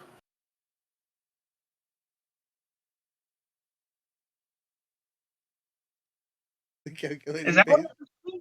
That's 100% what that means. Yeah, what is that called? it's called thick mud. I don't feel like thick mud should hurt us. No. It doesn't hurt us. It lets him hit us. Next round. So, like, Not think now, about next being round. in like a thick, deep bog, right, where you can't really move, or if Yeah. you're not moving carefully.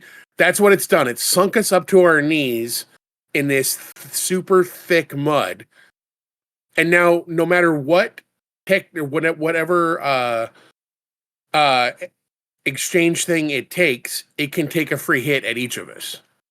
So okay. So even though you said you can't attack Yeah. the next round, right? If it takes evade and observe, it can still hit us. Yeah, with the other moves, just not the attack moves, right? No, it can actually take a strike and attack us and So do damage to us. It can't use any of the techniques that are under the attack and the advance. Yeah. But it can use It can just do a strike. basic strike, yeah. Yeah. Gotcha. Okay. So, I'm going to combo this because he's a bastard with ground shift, and since you guys are already impaired from this thick mud, you are now all stunned. And you all take one fatigue. What does that do to Quan's fatigue? Oh, Because sorry. Quan's If you target an area, it marks one fatigue, so it takes one fatigue. You guys just are all affected because it's an area instead of a single person. Gotcha. So, I've been doing okay with my fatigue. Like just as a note, balancing it. his fatigue is trash right now. It's not good. We're about out of techniques that it can use, except for this thick mud that doesn't cost jack diddly. So, side note, you are all stunned. Congratulations! You still get to pick your stance. You know what stance he has to pick, thanks to our handy dandy gun expert over here telling him to eat the rice. Defend and maneuver for the first time. Okay. defend and maneuver just to get it out of the way. It can't do anything anyways. Okay. Always evade and observe. Right, get that fatigue back, yo. Hell yeah. All right, so defend and maneuvers. You guys are first. I'd like to go. Okay. You don't. You're stunned. You're stunned. Oh. But I have a really I'd like to cool go. I'm stunned. To be fair, this particular ability would affect the condition. I'm listening. Take the high ground, move to advantageous position above your foe, mark one fatigue, be favored, and ignore all fatigue, condition, and negative statuses. There is no high ground. Well, I would even allow him to climb on the walls. I don't care at this point. You know what I mean? Like, he could ninja his way up there. It's a close enough thing. The issue or problem is he is currently stunned, so he can't even activate it. But the thing is that it says I ignore negative statuses. Correct. Is what in the status. Yes, but it is a learned technique, which means you need to roll a 10 plus and take a fatigue to use it the first time. You haven't used it in combat yet. Yes. So I'm asking. So we don't even roll to see if we. Because you're stunned currently. Once the turn is over, the stun goes away. Okay. Yeah, it's you wombo combo. I feel like we're missing something, like mechanically wise, but okay. No, that's just how I will read stunned off for you, just so we're clear. You are caught off guard. You can't act or respond for a few seconds until you steady yourself. So basically, it's just you'd skip your turn unless, because sometimes you can be stunned and someone else can clear a condition for you, right? So if, like, you would went with evade and observe, and someone had a thing that was like, "Hey, you clear it, ally status," and they're no longer stunned, then you could do stuff on your turn, right? But since you guys went first and it's the first thing, it kind of just goofs it all up. but you're no longer stunned. Yay! Frozen, you're stunned. There's no one attacking this round, technically. So now it's the evade and observe. So I'm going to start with the character. You're still stunned, so it doesn't matter for you. It's now his turn. It's going to use all of its actions to use strike, because it can use strike against each stuck opponent in the next exchange. It has, since you guys have him on a +3, right? You guys didn't move his balance at all last round? Yep. All right, so it has 5 pew pew, poke poke, stab stabs dispersed amongst all of you. Luckily for you guys, it's out of fatigue, so it can't make them really bad. So, with strike, you all choose mark into condition, take 2 fatigue, or shift your balance away from center. Your choice. I'm gonna see who gets fatigue. Okay, I'm gonna see who gets the extra 2 strikes. So 1, 2, 3, 4, 5, 6, 7, 8, 9. Or sorry, 1, 2, 3, 4, 5, 6. 3, 4 gets younger. You're taking 3 hits this round. Oh. Okay. Do you get to take the defend and maneuver? What's up? Am I able to take my action as well? No. No, we were stunned. Our turn is over. That's unfortunate. Yeah, this is just doing the strikes. You get to take. You have a combination of 3 things. You can either take up to 6 fatigue, take up to 3 conditions, or shift your balance away from center up to 3 times. And you can do any combo of the 3. So it's sets of 2. One can like if you want to do 2 fatigue, 1 condition, and shift your balance. That's all 3 things. Take conditions. Fuck conditions, man. Yeah, That's I'm gonna roleplay take shit. the afraid. Okay. I'm going to take the guilty. Okay. And I am going to then take 1 fatigue. Is that possible? 2 fatigue. 2 fatigue. Oh.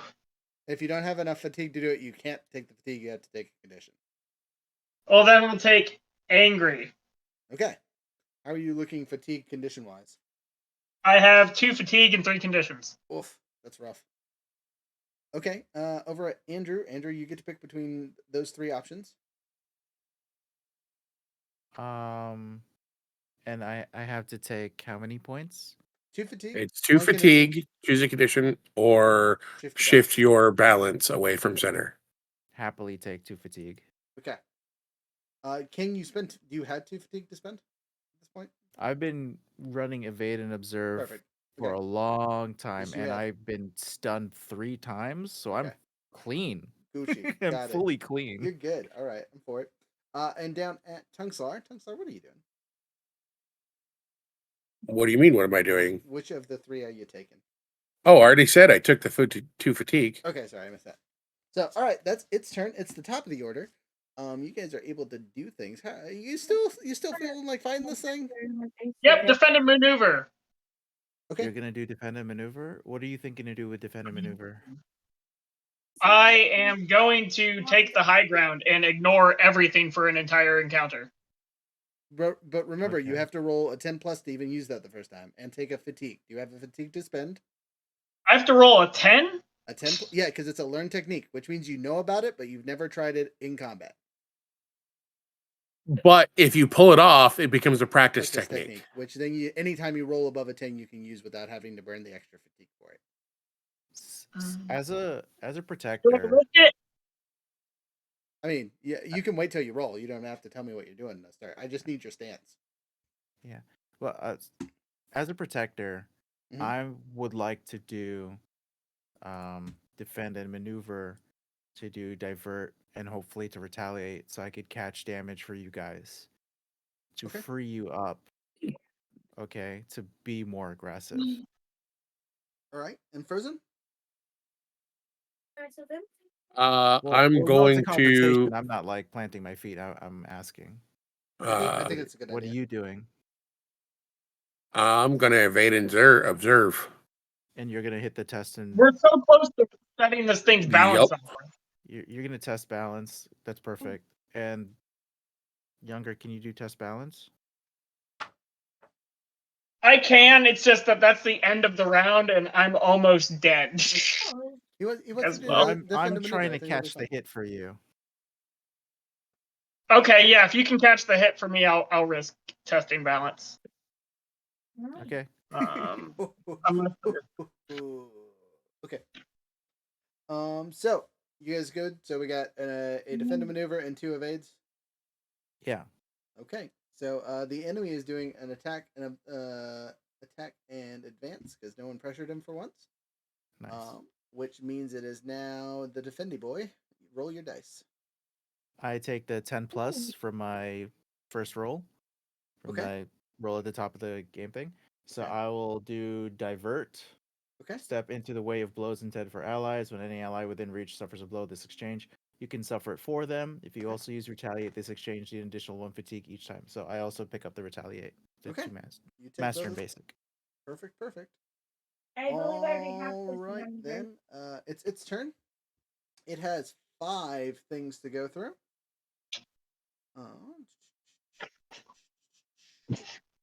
What?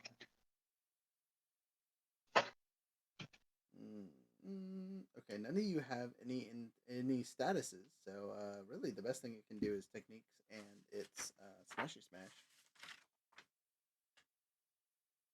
So let me look at the fun attack ones that this thing has.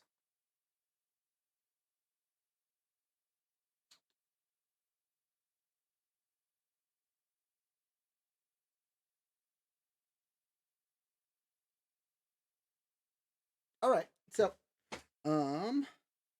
with its first attack in advance, it's going to use Earth Gauntlet. It. Oh no, it can't. That takes fatigue, so it can't do that one. Ignore me.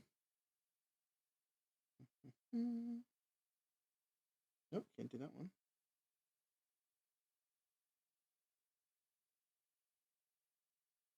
It can't do anything except strike It us. could, yeah, striking easy. It can also do this one.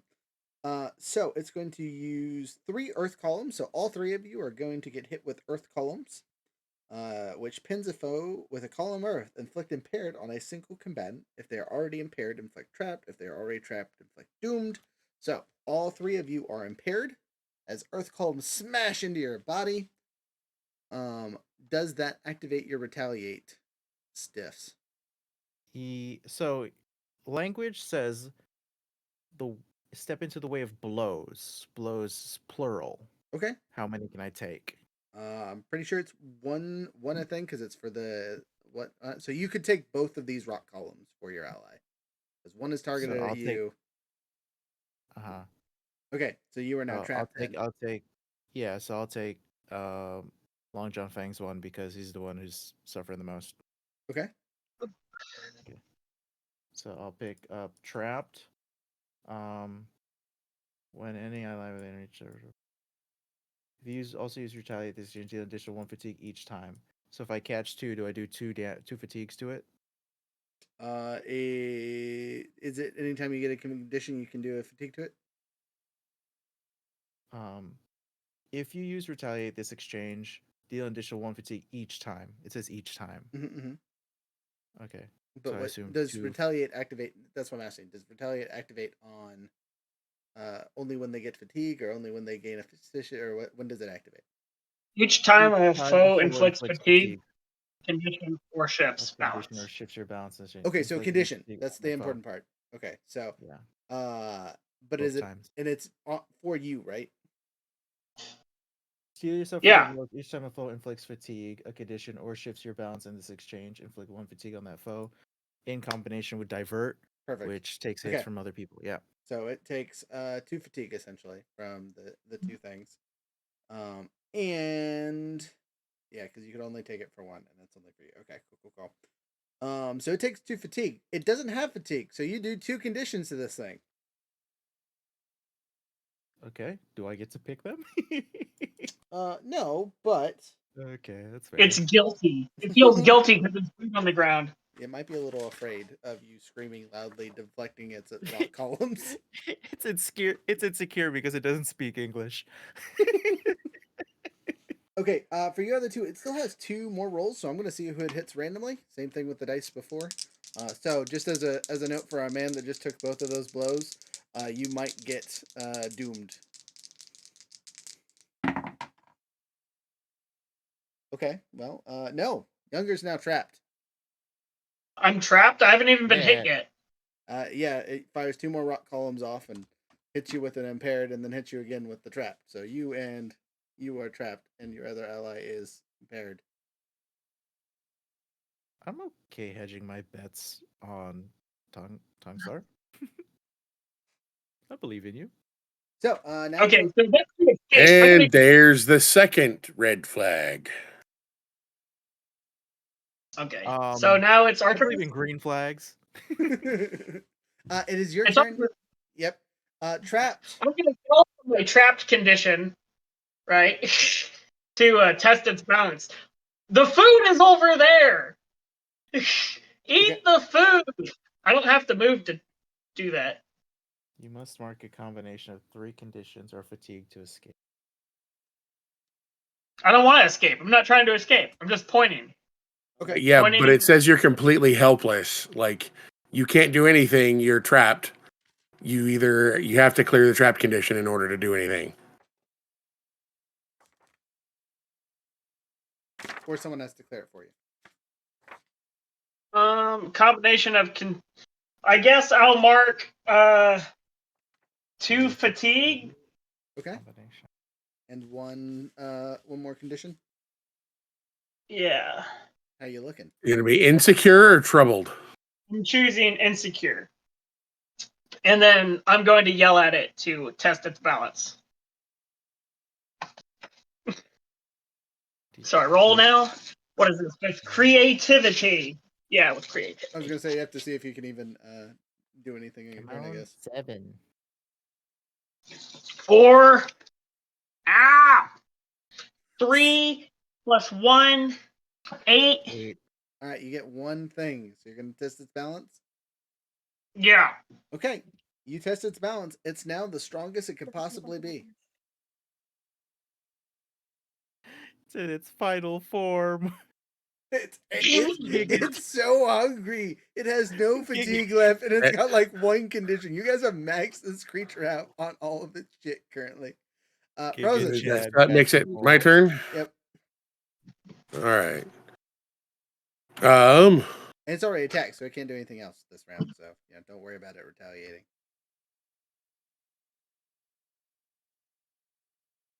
Six. So you're impaired. How would you like to remove your impaired? 2 fatigue or -2? -2 to physical actions. All right, make your roll. -2. I have to prepare myself. Well, I'm not doing a physical action, so I don't have to take a -2. Yeah, and he rolled a 6. So got to do a balance shift. Take a basic action, yeah. Yep. And I haven't used my inspired yet, so test the balance. Okay, Sounds clean. you burn your you all burned your inspired. Well, good use of that. The hot springs memory was good for you guys. Oh, I'm going back in that shit. You guys are gonna need a couple days. Fuck this. We're gonna change the title of this thing to like the underground beatdown. So anyway, you have shifted its balance again towards hungry, and finally it looks to be realizing that there's actual food besides rice in the bag. There's some, old jerky or something over there that it is excited about. Oh, I remember I got prepared because I went and made sure our socks were good. Yep. So there's like fresh shit in there. Yep. There's cheese and bread and fucking meat and Yep. And you basically pick up this bag of stuff and literally shove it in this thing's face before it finally like calms down and just starts ravenously eating this thing. The downside is you still have an ally stuck in the mud, pinned to the ceiling, like he just had an expiring night with Spider-Man and things went funky. well, as long as he's not like trying to kill us anymore, I can help get him down. You can do, but we're not out of combat yet because there's still another one. Nope, just the one. Oh, you kept saying there was 2 before in the beginning. No, not that we're fighting you. Just Oh, listening. good. The other one was just watching with popcorn. Oh, That is a fantastic observation.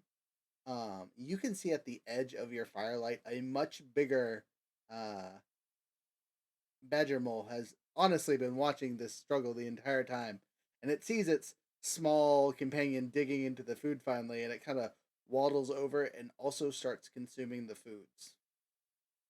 Oh, It I'm is so about glad we didn't have to fight that thing. it's about double the size of its smaller companion. perfect time to plead with the mole people.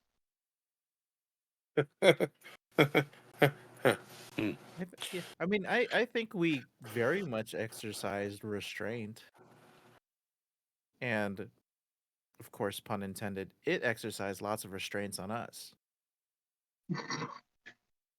Well, yeah, don't you usually play with your food before you eat it? So, No, Earthbender, the whole point of us coming down here and finding one of these mythical monsters was so you could communicate with it. How do you communicate with these badger balls? They're While not. I'm inside a tome of rock. Yes. oh, I get While you were inside the Tomb of Rock, do you feel like you could do the thing? What do I do? you're the I mean, I mole whisperer. You speak I would earthbending. start by very slowly shrinking the column so you weren't trapped anymore. Okay, that sounds like a good call. Can I just say how poetic it is? The person who wanted to feed the badger mole fed the badger mole in the end. I think you were like, I'm gonna be a pacifist, and we stuck to it. We pacifisted the whole fucking 2 hours. We did not let The that first for my motherfucker go. hamster. I like animals. It's people that get on my nerves. I love, yeah, I love the whole like you had to restrain yourself from fighting this thing because if you're a hammer, all you see is nails. That was great. Um, okay, But yeah. not the dog. I get out of the rock tome Mm-hmm. and I will try to communicate with this magical living creature. Okay. I just sit back down and show that I'm not trying to pose any threat. I'd like to help somehow if there's a You way for me to do that. so you guys will come to the realization that this is just a wild animal. The mythical legends about these things are maybe a little bit overblown. It's literally like a badger and a mole. And if you know So anything about badgers, they don't. A couple of them just don't give a fuck. I have a question. More so to the party. Um, would it be possible that you could have possibly learned a technique through observation and being beat the shit out of? Might not be the one you were originally intending for, but maybe you were able to extrapolate some data via this encounter with the mole people. I honestly think that's how your forefathers would have learned bending is just observing these creatures. Well, someone who's been in a official criminal syndicate before, I have had more than one lesson beaten into me, so it doesn't seem a little too off. But you haven't been beaten by a badger. But I haven't been Mole. beaten by a badger So, mole. That is unique. I have two questions. Then they use several techniques several times, specifically directed at you. Would you like to take a learn technique out of those three choices? If that is the way Sincerely, you are, if that is the way you are learning this ability, is because they beat the hell out of you, that would make the I most think, sense. yeah, I hear that narratively. It like rings very true. Is the one where we got trapped the one that got used the most? So between eat dirt, ground shift, and I rock have column. eat dirt. Okay, you don't need to worry about that one. Yeah. Oh Um, no, man, that mud one would have been kind of cool to learn, but he only used it once. Yeah, and I feel like that's It's not a rare one. like a character specific ability. It's not. Really? Yeah. Hmm. None of the ones I used were. Uh, with the exception of Stone Shield and Stone Shield, pretty cool. so yeah, which whatever. Would I also have the ability to eat dirt, cast 3 times, and make someone trapped? If you had 3 actions, yeah, totally.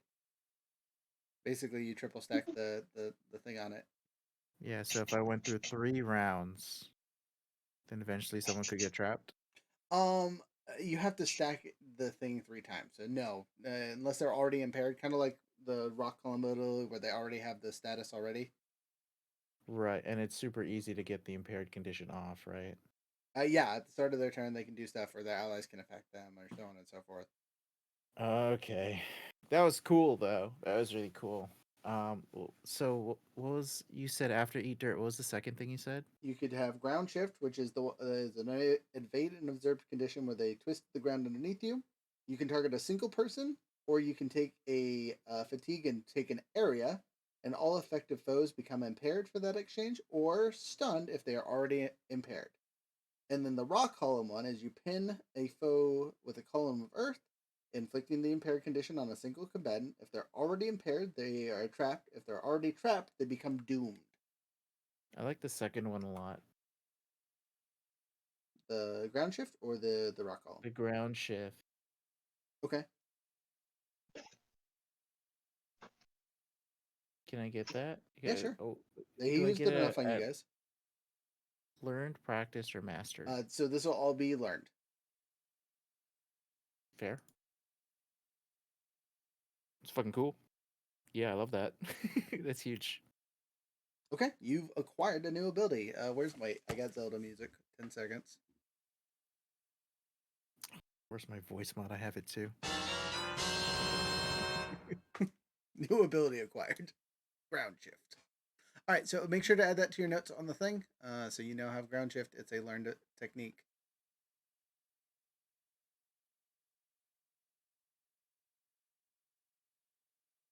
Ground shift.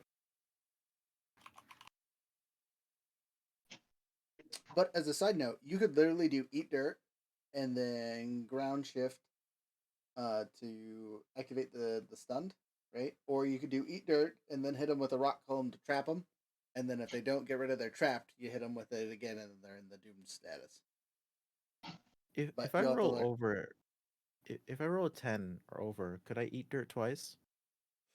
I don't see why not. Cool. Okay, that's cool. Just to let you hit 2 people. I just imagine instead of making other people eat dirt, you're just eating dirt and it has an effect on them. They're just mentally scarred by watching you consume the ground. They get impaired because they're just stuck there, just like, fuck is with this They're just guy? like, Okay, as a side note, you guys have also learned the location of a badger mole nest. You'll also see several more badger moles kind of pour out through the walls and kind of fill the cavern.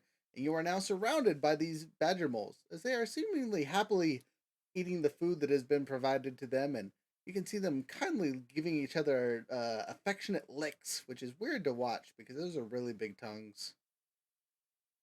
is there any way that I can be care oriented? Do you And- really want to be care oriented? You are very close. He wants to pet the floof. I very much so want to pet a floof. All right, you do so, and you love it so much so that you shift your balance twice. No! You spend the rest Twice? of the Not rest. just one? Yeah, you spend the rest of the night petting these badger moles with the fury of the gods. You're gonna shift your center one towards care, like full shift center one towards care. Yeah. Because you guys cannot stop him from petting these badger moles. He's obsessed.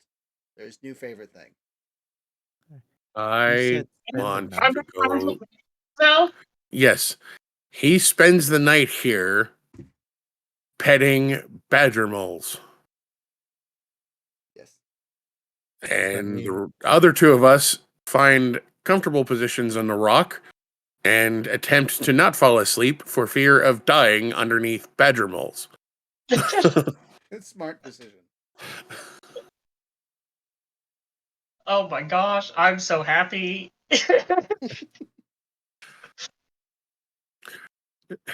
And as a firebender, I am very uncomfortable. Practicing your breathing technique. So, the next morning, y'all get up, and you will be able to remove one fatigue each, because you really didn't sleep anywhere comfortable. As Whoa. Since I love badger balls so much, do I get 2 fatigue? No.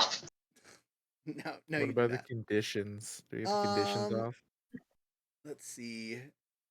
Nope. Do you guys have the feared condition? I'm going to let you get rid of that.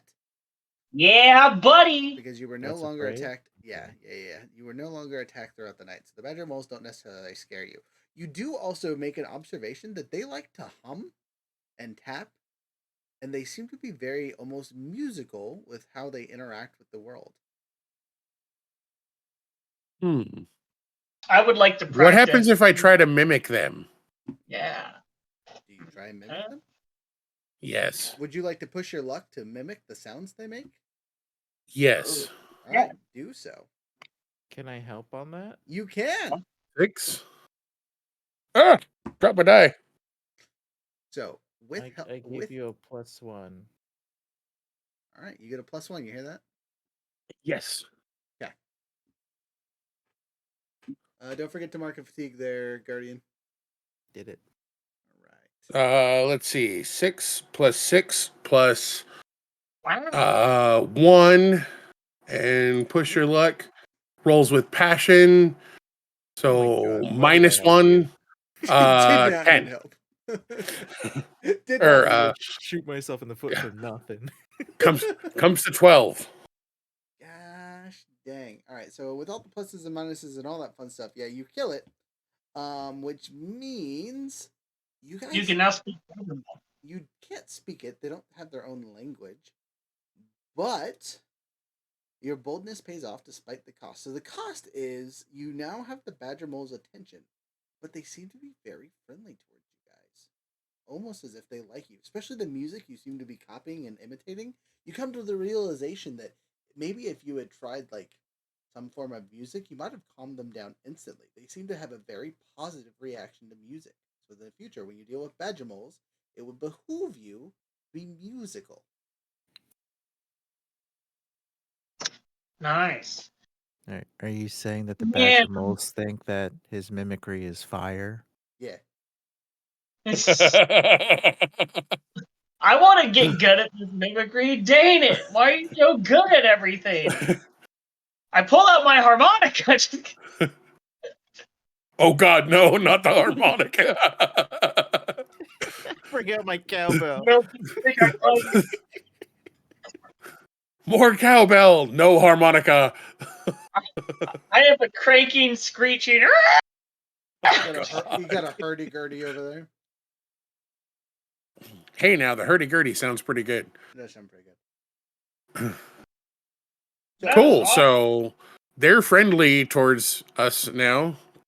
If we Especially run me. across bad people here, we can call on the assistant of badger moles. Which I feel like would be terrifying. I wouldn't assume that, but that's not a terrible idea. Have them follow us into this cave system, and then they all get to the ground and no one ever finds them again. Sounds like a win-win. We need a saddle. Yes. No. Oh, come on. We already have one animal. What a bad... They'd be can like we bad make our way out of here now, please? Yeah, but I love them. So, as you guys are sitting down there, the ground above you starts reverberating in music. You can hear the celebration for the festival, like they're practicing music or something like that around the the pools, the hot springs. It seems to be reverberating all the way directly down into this cave. No baby badger moles follow us? Did you guys know that there's supposed to be a hidden ancient treasure down here? What? Yeah, that's what You the legends really say. want to try to find it now? With our new super Okay. friends? Normally I say no, but money. Maybe the treasure is your life. I I'm feel like we're glad. safe now. I feel like No, we can handle the Badgers. you we have our lives. You have a new skill. We have also learned that like these guys really enjoy the humming and the tapping and the Yeah. musicalness. I think that's the greatest treasure ever, and we should leave. Kwang is going to look up at the sky where there is none because obviously it's solid rock, and just with a bit of whimsy and sparkles go, you know, I guess the treasure was the friends we made along the way. Disney. You Oh, fool. Oh shit. but we're already down here, like, and the way we came is blocked, so we might as well find a way that way, right? Find out where the badger moles like come out at themselves. We might run across the treasure there. What is the treasure supposed to be? Money, riches, the friends we met along the way. Um, Yeah. But as you are making your way out of the cavern, you see a goofy looking mole. Doesn't really look like a mole. Looks like a poorly made costume. Hey man, are you the badger you're the expert? dude. I do And magic. you follow badgers. That's the dude. I do magic. That's the guy. The guy. You're the mole whisperer. No. He's the wannabe mole expert that's been poking around trying to find the mole nests. I was hiding. Yeah. Pretty good job. What do you know about these places? I know everything. I've been following the badger moles extensively for 3 years now. Oh wow. Have you ever heard about legends? Oh goodness. Yeah. He knows everything. You might as well ask Yeah. if they're true or you know. Yeah. He says, "Yeah, Are you here to take my treasure? your Your treasure." No. No, treasure. No, we are not here to take any treasure whatsoever. We are leaving, in fact. Oh. but I'm kind of curious what the treasure is. Like, is it the friends along the way, or is it like riches beyond all comprehension, or is it like badger mole feces? You can take I us mean, to it. I would love to see it at least at a minimum. You know, it came all the way down to the Badgers, and they're pretty awesome. The best flute. No, no. I don't. Creepy guy in a costume is not the guy we want to follow. Oh, No. yes, flute? I hear creepy guy in the costume is not the guy we want to follow, and then I look like Long John Fang, who's like also a creepy guy in a costume, and I've been following it for a while. Like they look fucking the same. I can I pet the dude's costume? Like, does it feel like the Badger mole? Is he wearing a dead animal skin? No, it's made of like a would-be paper mache. Oh, that's pretty impressive. Good handiwork, you know, not bad for Hey, don't touch whatever it. it's made. Don't touch it. Your skin oils will make it fall apart. Don't touch Okay, I won't touch it. My bad. I'm sorry. it. Oh man, my dice tower just split. Oh, Sag.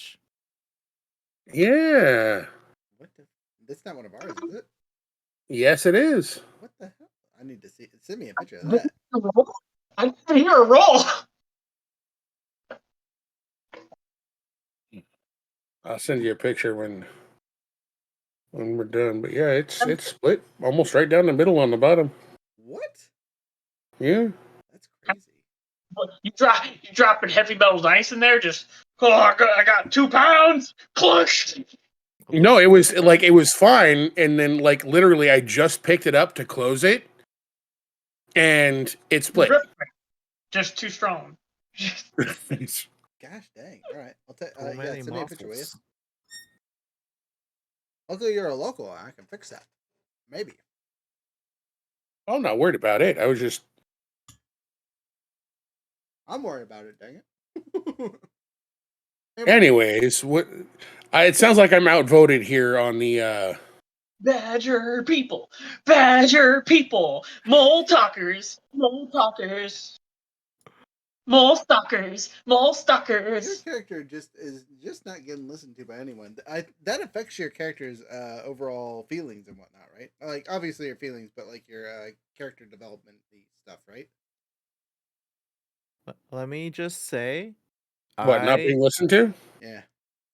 For your is idealist that I an stuff. can't really effect? see it in the picture. Oh, I don't like that. Listen, I did my selfish thing, and it was very selfish. I'm okay not pursuing this. If you're Oh looking for man, we're votes, staying down here for a whole night anyways. We might as well have fun with the mole people. All right. Well, you guys, I want you guys to debate this in character really quick. I, as your DM, have to be really quick, and then just tell me what you guys figure out. So I'll be right back. Oh, come on, a legendary treasure? We just met legendary creatures. We have to at least see about the legendary treasure. Plus, I mean, like, he's just a dude in a badger costume. Like, he doesn't seem like a bad guy. He seems to enjoy the badgers. At least I seem to enjoy the badgers. I do enjoy the badgers. And so it'd be pretty cool to at least, see whatever this myth is, at a minimum. if this treasure is Uh, so valuable, why didn't this guy take it up out of here? Uh, because he might believe that it should stay here. I don't know. We can ask him when he comes back. He started. or maybe we should just leave him be. His great treasure could be a collection of bones from all of the people that followed him. You see, I would agree with you if the people in town were like, he's a crazy lunatic who kills people. But instead, they said he's a crazy guy who follows badgers.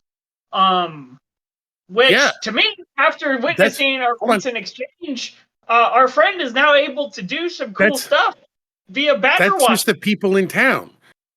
There's no telling how many wandering scholars, how many people like himself that were looking to study who weren't locals disappeared following this guy.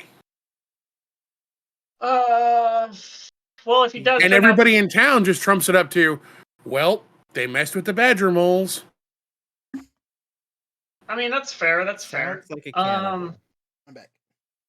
I don't think he's a cannibal. I don't know. Could we assess the person? Sure. That's a thing. I would like to assess to be like, is he a threat? Is he really a bad guy? Come on, he's just a badger watcher, Do it. just a mole people. He's just a little Oh, higher than a 7. guy. He's just a little guy. How Caramel bad could 21. it be? Dude, the bottom left of your beard is dope. I don't understand. Oh, because I'm looking up all the time. I'm sorry. Sorry. Jeez. You're apologizing for having Six, a dope beard? 5.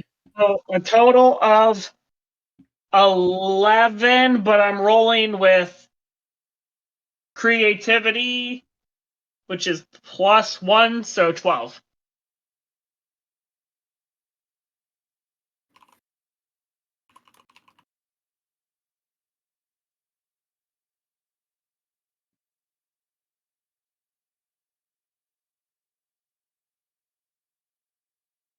I'm concerned.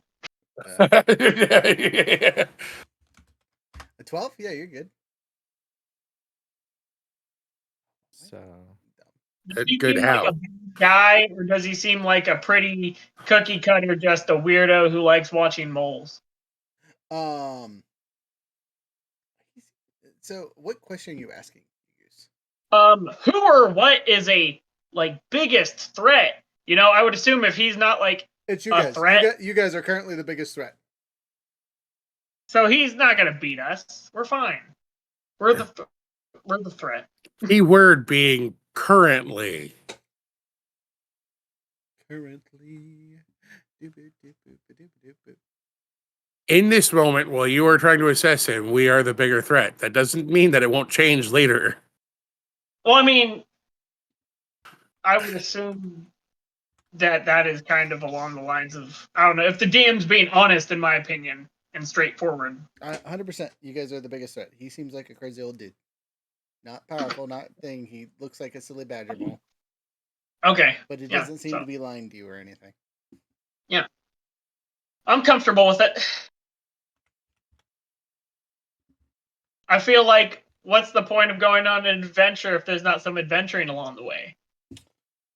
We're not on an adventure. We're not in an We're in a- adventure.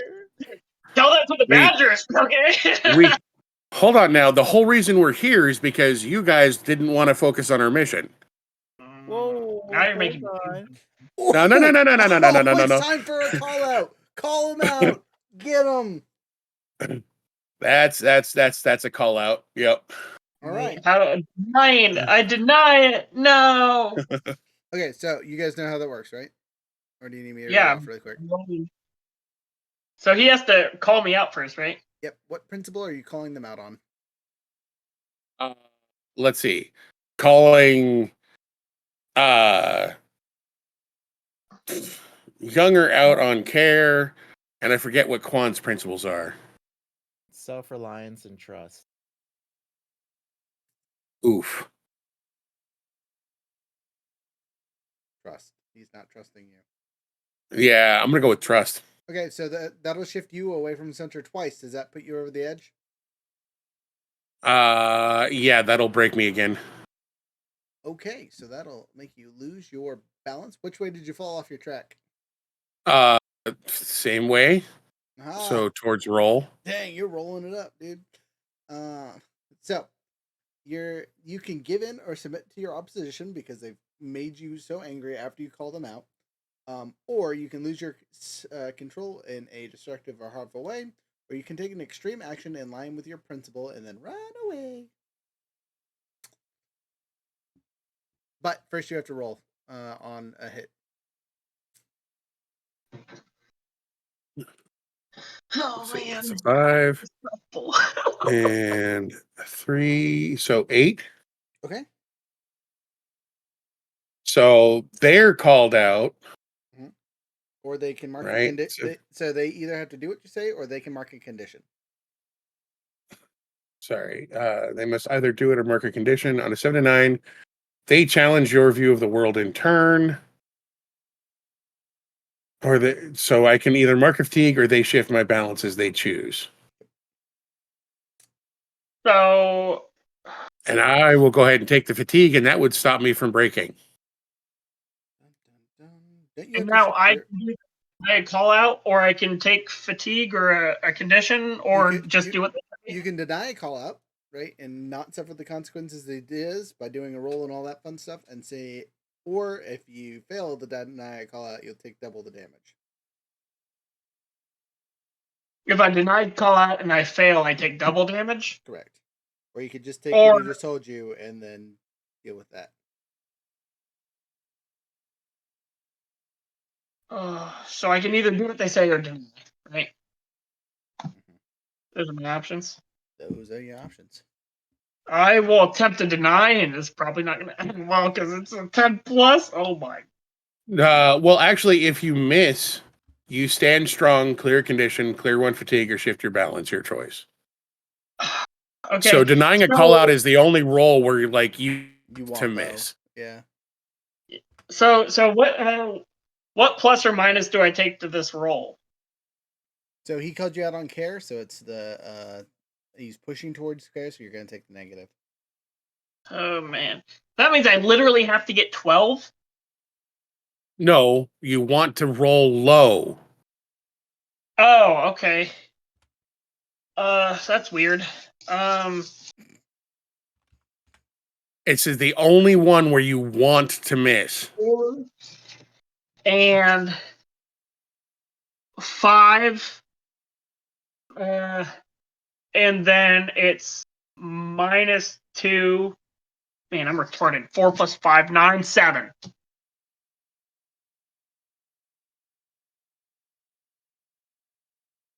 So that's a hit, right? So you act as I say or mark 1 fatigue. I have 2 spots on fatigue still since I took all those conditions. I take a fatigue. but it does. Even if it didn't work, it definitely was like, ooh, ah. On? So here's the thing. I'm agreeing with you. So I don't see Oh, you're gonna call how. me out? No, but like, so it's weird because like you said, the reason why we did this thing was not to fulfill the quest, right? And then I said no, and then that's when the call out triggered. But for the call someone out, do what you asked them to do. I was gonna do what you're asking to do, which is not pursue the crazy guy. Okay, well, in that case, I didn't need to call out on him. I'm sorry. I misunderstood your position. My apologies. Yeah, So even official though declaration, vote on leaving. That's my official vote. you should call me out, you should call me out. Why? Double call me out. I vote leave. Hey, you guys let me Yeah. do it again. Gosh dang it. What? Did you do what? I just looked at the title and it says today's game, Adventures in Jake. Nice. Now I Oh, I didn't notice. I see happening now. Avatar Legends. That's what I see. The only reason why I turned the stream all on is good. because you were chatting with somebody in the chat log. That's the only reason I opted. I wasn't on until just like 5 minutes ago when someone mentioned your beard. Yes, it's all good. I just always forget that. I fixed it at the end tonight. We caught it at least. We'll get it next time. Dang it. Can I ask the guy how long it would take to get to the spot? Can I just physically grab him and start dragging him away from the dude? Like, can we just be done here? Yes, yes, you can. So as you take Long Fong kicking and screaming like a small child through the rest of the thing, the crazy I'm huge. right, exactly. Yeah. That doesn't stop you from kicking and screaming because you're not around small people. No one in this group is a little man, right? This is not a bunch of kids. These are all grown ass soldier dudes just doing a mission. As you guys make your way back out of the tunnel with the help of Kwong's bending and whatnot, you make it back to the town, and you're probably just gonna stop and take a nippy nap, and rest up for a bit. And we'll role play that next time because I think this is actually a good place to stop because we're about 15 minutes from the 4 hour mark. And we can do our after action review and all that fun stuff. So first and foremost, we get to go through our leveling experience for this thing. So first, as a reminder, we decided that if we don't find any of the points that you should get, quote unquote, you're gonna automatically guaranteed get 1 point, but you don't automatically get 1 point for just playing. Just so we're clear on that. That makes sense to everybody. Okay. Mhm. Cool. So let's go through our questions. So everybody questions first. The first everybody question is, if I can scroll to the thing.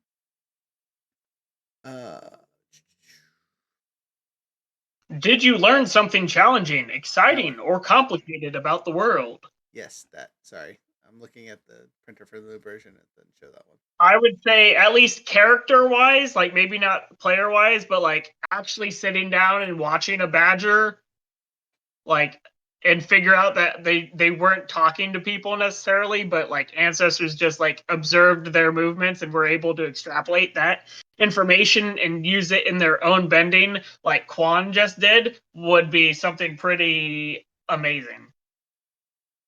Okay, I thoroughly agree to that one. Anyone else have additions or think that applies to their character as well? Learning that they enjoy music, Okay, but I don't know that that's world shifting. I wouldn't say it's world shifting, but it's definitely interesting. So yeah, I don't think it qualifies. They don't give a shit about rice. All right, yeah, that might be more effective for someone over here. I mean, I picked up a new move. That just shift my world. Heck yeah. Okay. We learned that the treasure was real, but we don't know what it is. It was the friends we made along the way. The bullshit. It was continuing to live our lives. It was the doomed condition card. Because I don't know if you noticed, but you and Quan both came very close to not being there. I was definitely in danger.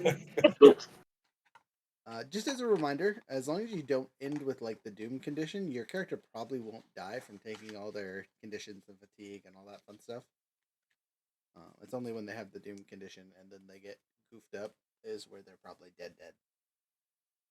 Yeah, but if they were knocked out in front of hungry badger moles, Mm, we have to assume. gonna have a bad day. Yeah, that's fair. Okay, next question. Did you stop a dangerous threat or solve a community problem? So we did No. stop a dangerous threat to us, but I not don't a think that community one problem. qualifies. Yeah, I'm gonna say no. You walked into a badger mole den and expected them not to kick your ass. That's on you. But we stopped it from kicking our ass all the way. Doesn't. All right, Next question. Did you guide a companion towards balance or end the session at your center? No and no. I am also a no. I am actually, for the first time, not centered. You got too happy. You cared too much. Yep. The session you're like, I'm not gonna hurt anything today, and you succeeded at that. So good job. We didn't get to. I'm a little sad. Just as a side note, I did not get to introduce our cruel villain. Was it a badger mole It was guy? It was not a badger mole guy. Yeah. No, it was the crazy guy. That's a badger mole. No. He was going to lead us to the cruel The villain. He was going to lead to the effing treasure. No, his treasure was the cruel villain. I'm okay with that. I was gonna say the actual winner behind all this was the brains behind the moves. So I hope you guys liked my interpretation of the badger moles for that. The Badger King. Yes. Very cool. But literally, What's the next question? Literally, the brains behind the moves.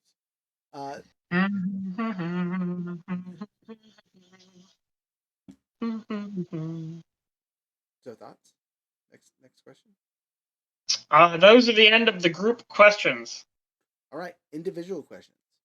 You guys get to answer these kind of on your own. What's your thought here? Can't read. My individual question is: did you accomplish a feat worthy of my burden and tradition? And I would have to say, no. Okay. So since I didn't hit any of them, I get a free one. Yes. Which means I get a growth. Woohoo! Well, I thought the free one was just in general. No. Like if we didn't get any. Oh, okay. He didn't get any. Well, you didn't get a group one? I thought he got the learn something new. I didn't learn anything new. Oh. You go I didn't learn anything new that affects the world as a whole. Mm-hmm. That you can watch wild animals directly to learn new bending techniques? It's a firebender. Well, I mean, I guess him personally, yeah. Yeah. Damn. Yeah, I guess that doesn't affect me necessarily either then. Because I didn't learn a technique. But you did. Quan gets that point. I took it. You grow after 4 points, or when you break 4 to 5. You grow after Once you hit 4 points, but you have to do it twice. Once you hit 4? Oh, okay. Yeah. Once you get 4, you get a thing, and there's limits on a couple of them where you can only learn, a couple things 2 times. Okay. Okay, so I can take a new move from my playbook. Yeah. I just got to dig up my playbook and find a new move. I'm so sad. I was gonna say the playbook new move is the one on your actual character. So That's right. It's been very Oof. easy for me to grow in these sessions. But I picked up a new skill in this session. So I would hit 4 here. Is it okay if I just clear my growth bar and just say that that's when I picked up the shift, the ground shift thing. No, 'cause The that's different. You learn oh. techniques from playing in the game. It's two totally different things. Oh. So what you could take though is the unlocking your first use of your moment of balance. I did that already. You could unlock the second one, so it's super Oh powerful. my god. You can raise one of your stats. You can learn a move from your playbook or another person's playbook. Yeah, take a new move from your playbook and take a new move from another playbook, and moves are not combat techniques. Correct. Moves and techniques are different. Whoa, okay. So on your playbook, your moves are the ones that are right next to like your protector's burden. So like badge of authority, catch a liar, suspicious mind. Those are all moves in your book. You could go to someone else's book, like the adamant or whatever it is, and learn. Not done yet. Once per session, when you're taken out, shift your balance towards center to stay up for one more combat exchange. After the exchange ends, you become helpless, unconscious, or otherwise incapable of continuing on, and you are taken out as normal. I'm gonna take a new move because I'm noticing the way that I play, and I'm gonna pick up Martyr Complex. Perfect. It's actually When really you have a good. total of eight between conditions marked highest principle and fatigue marked, take +1 ongoing to all moves. Yeah. Yeah, Exactly. because I'm really playing with like the end of my character's health a lot. I agree. Very smart. Very smart. I'm a gambling man. I really need to do that one move that's a learned technique or whatever to turn it into like a usable one, because that's really powerful. I just simply don't take damage the whole round, or restraint, or conditions, or anything. Yep. Sounds nice.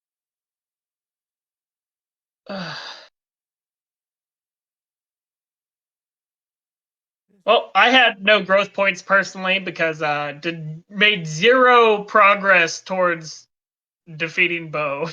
All right. So if you got none across the board, you get one for playing tonight. Which means next day I'll finally get a ability if we do something. All right. Well, that's all your guys' growth. I'm going to talk to you guys offline for a little bit before I let you go. But we're going to hear the music and all that fun stuff. Thank you guys so much for watching. Andrew, you got anything you got to announce for your stuff? You got any fun? You're still looking for game people for your games or anything silly like that? No. Hey, Ramadan Mubarak. It's Ramadan. Next 29 days. Any Muslim people in your life, hit them up at 7 o'clock and get a lot of food. And then April 9th is Eid al-Fitr. That's the end of Ramadan. So if you're looking for a banquet, if you're looking to make some cash off your Muslim friends, hit them up.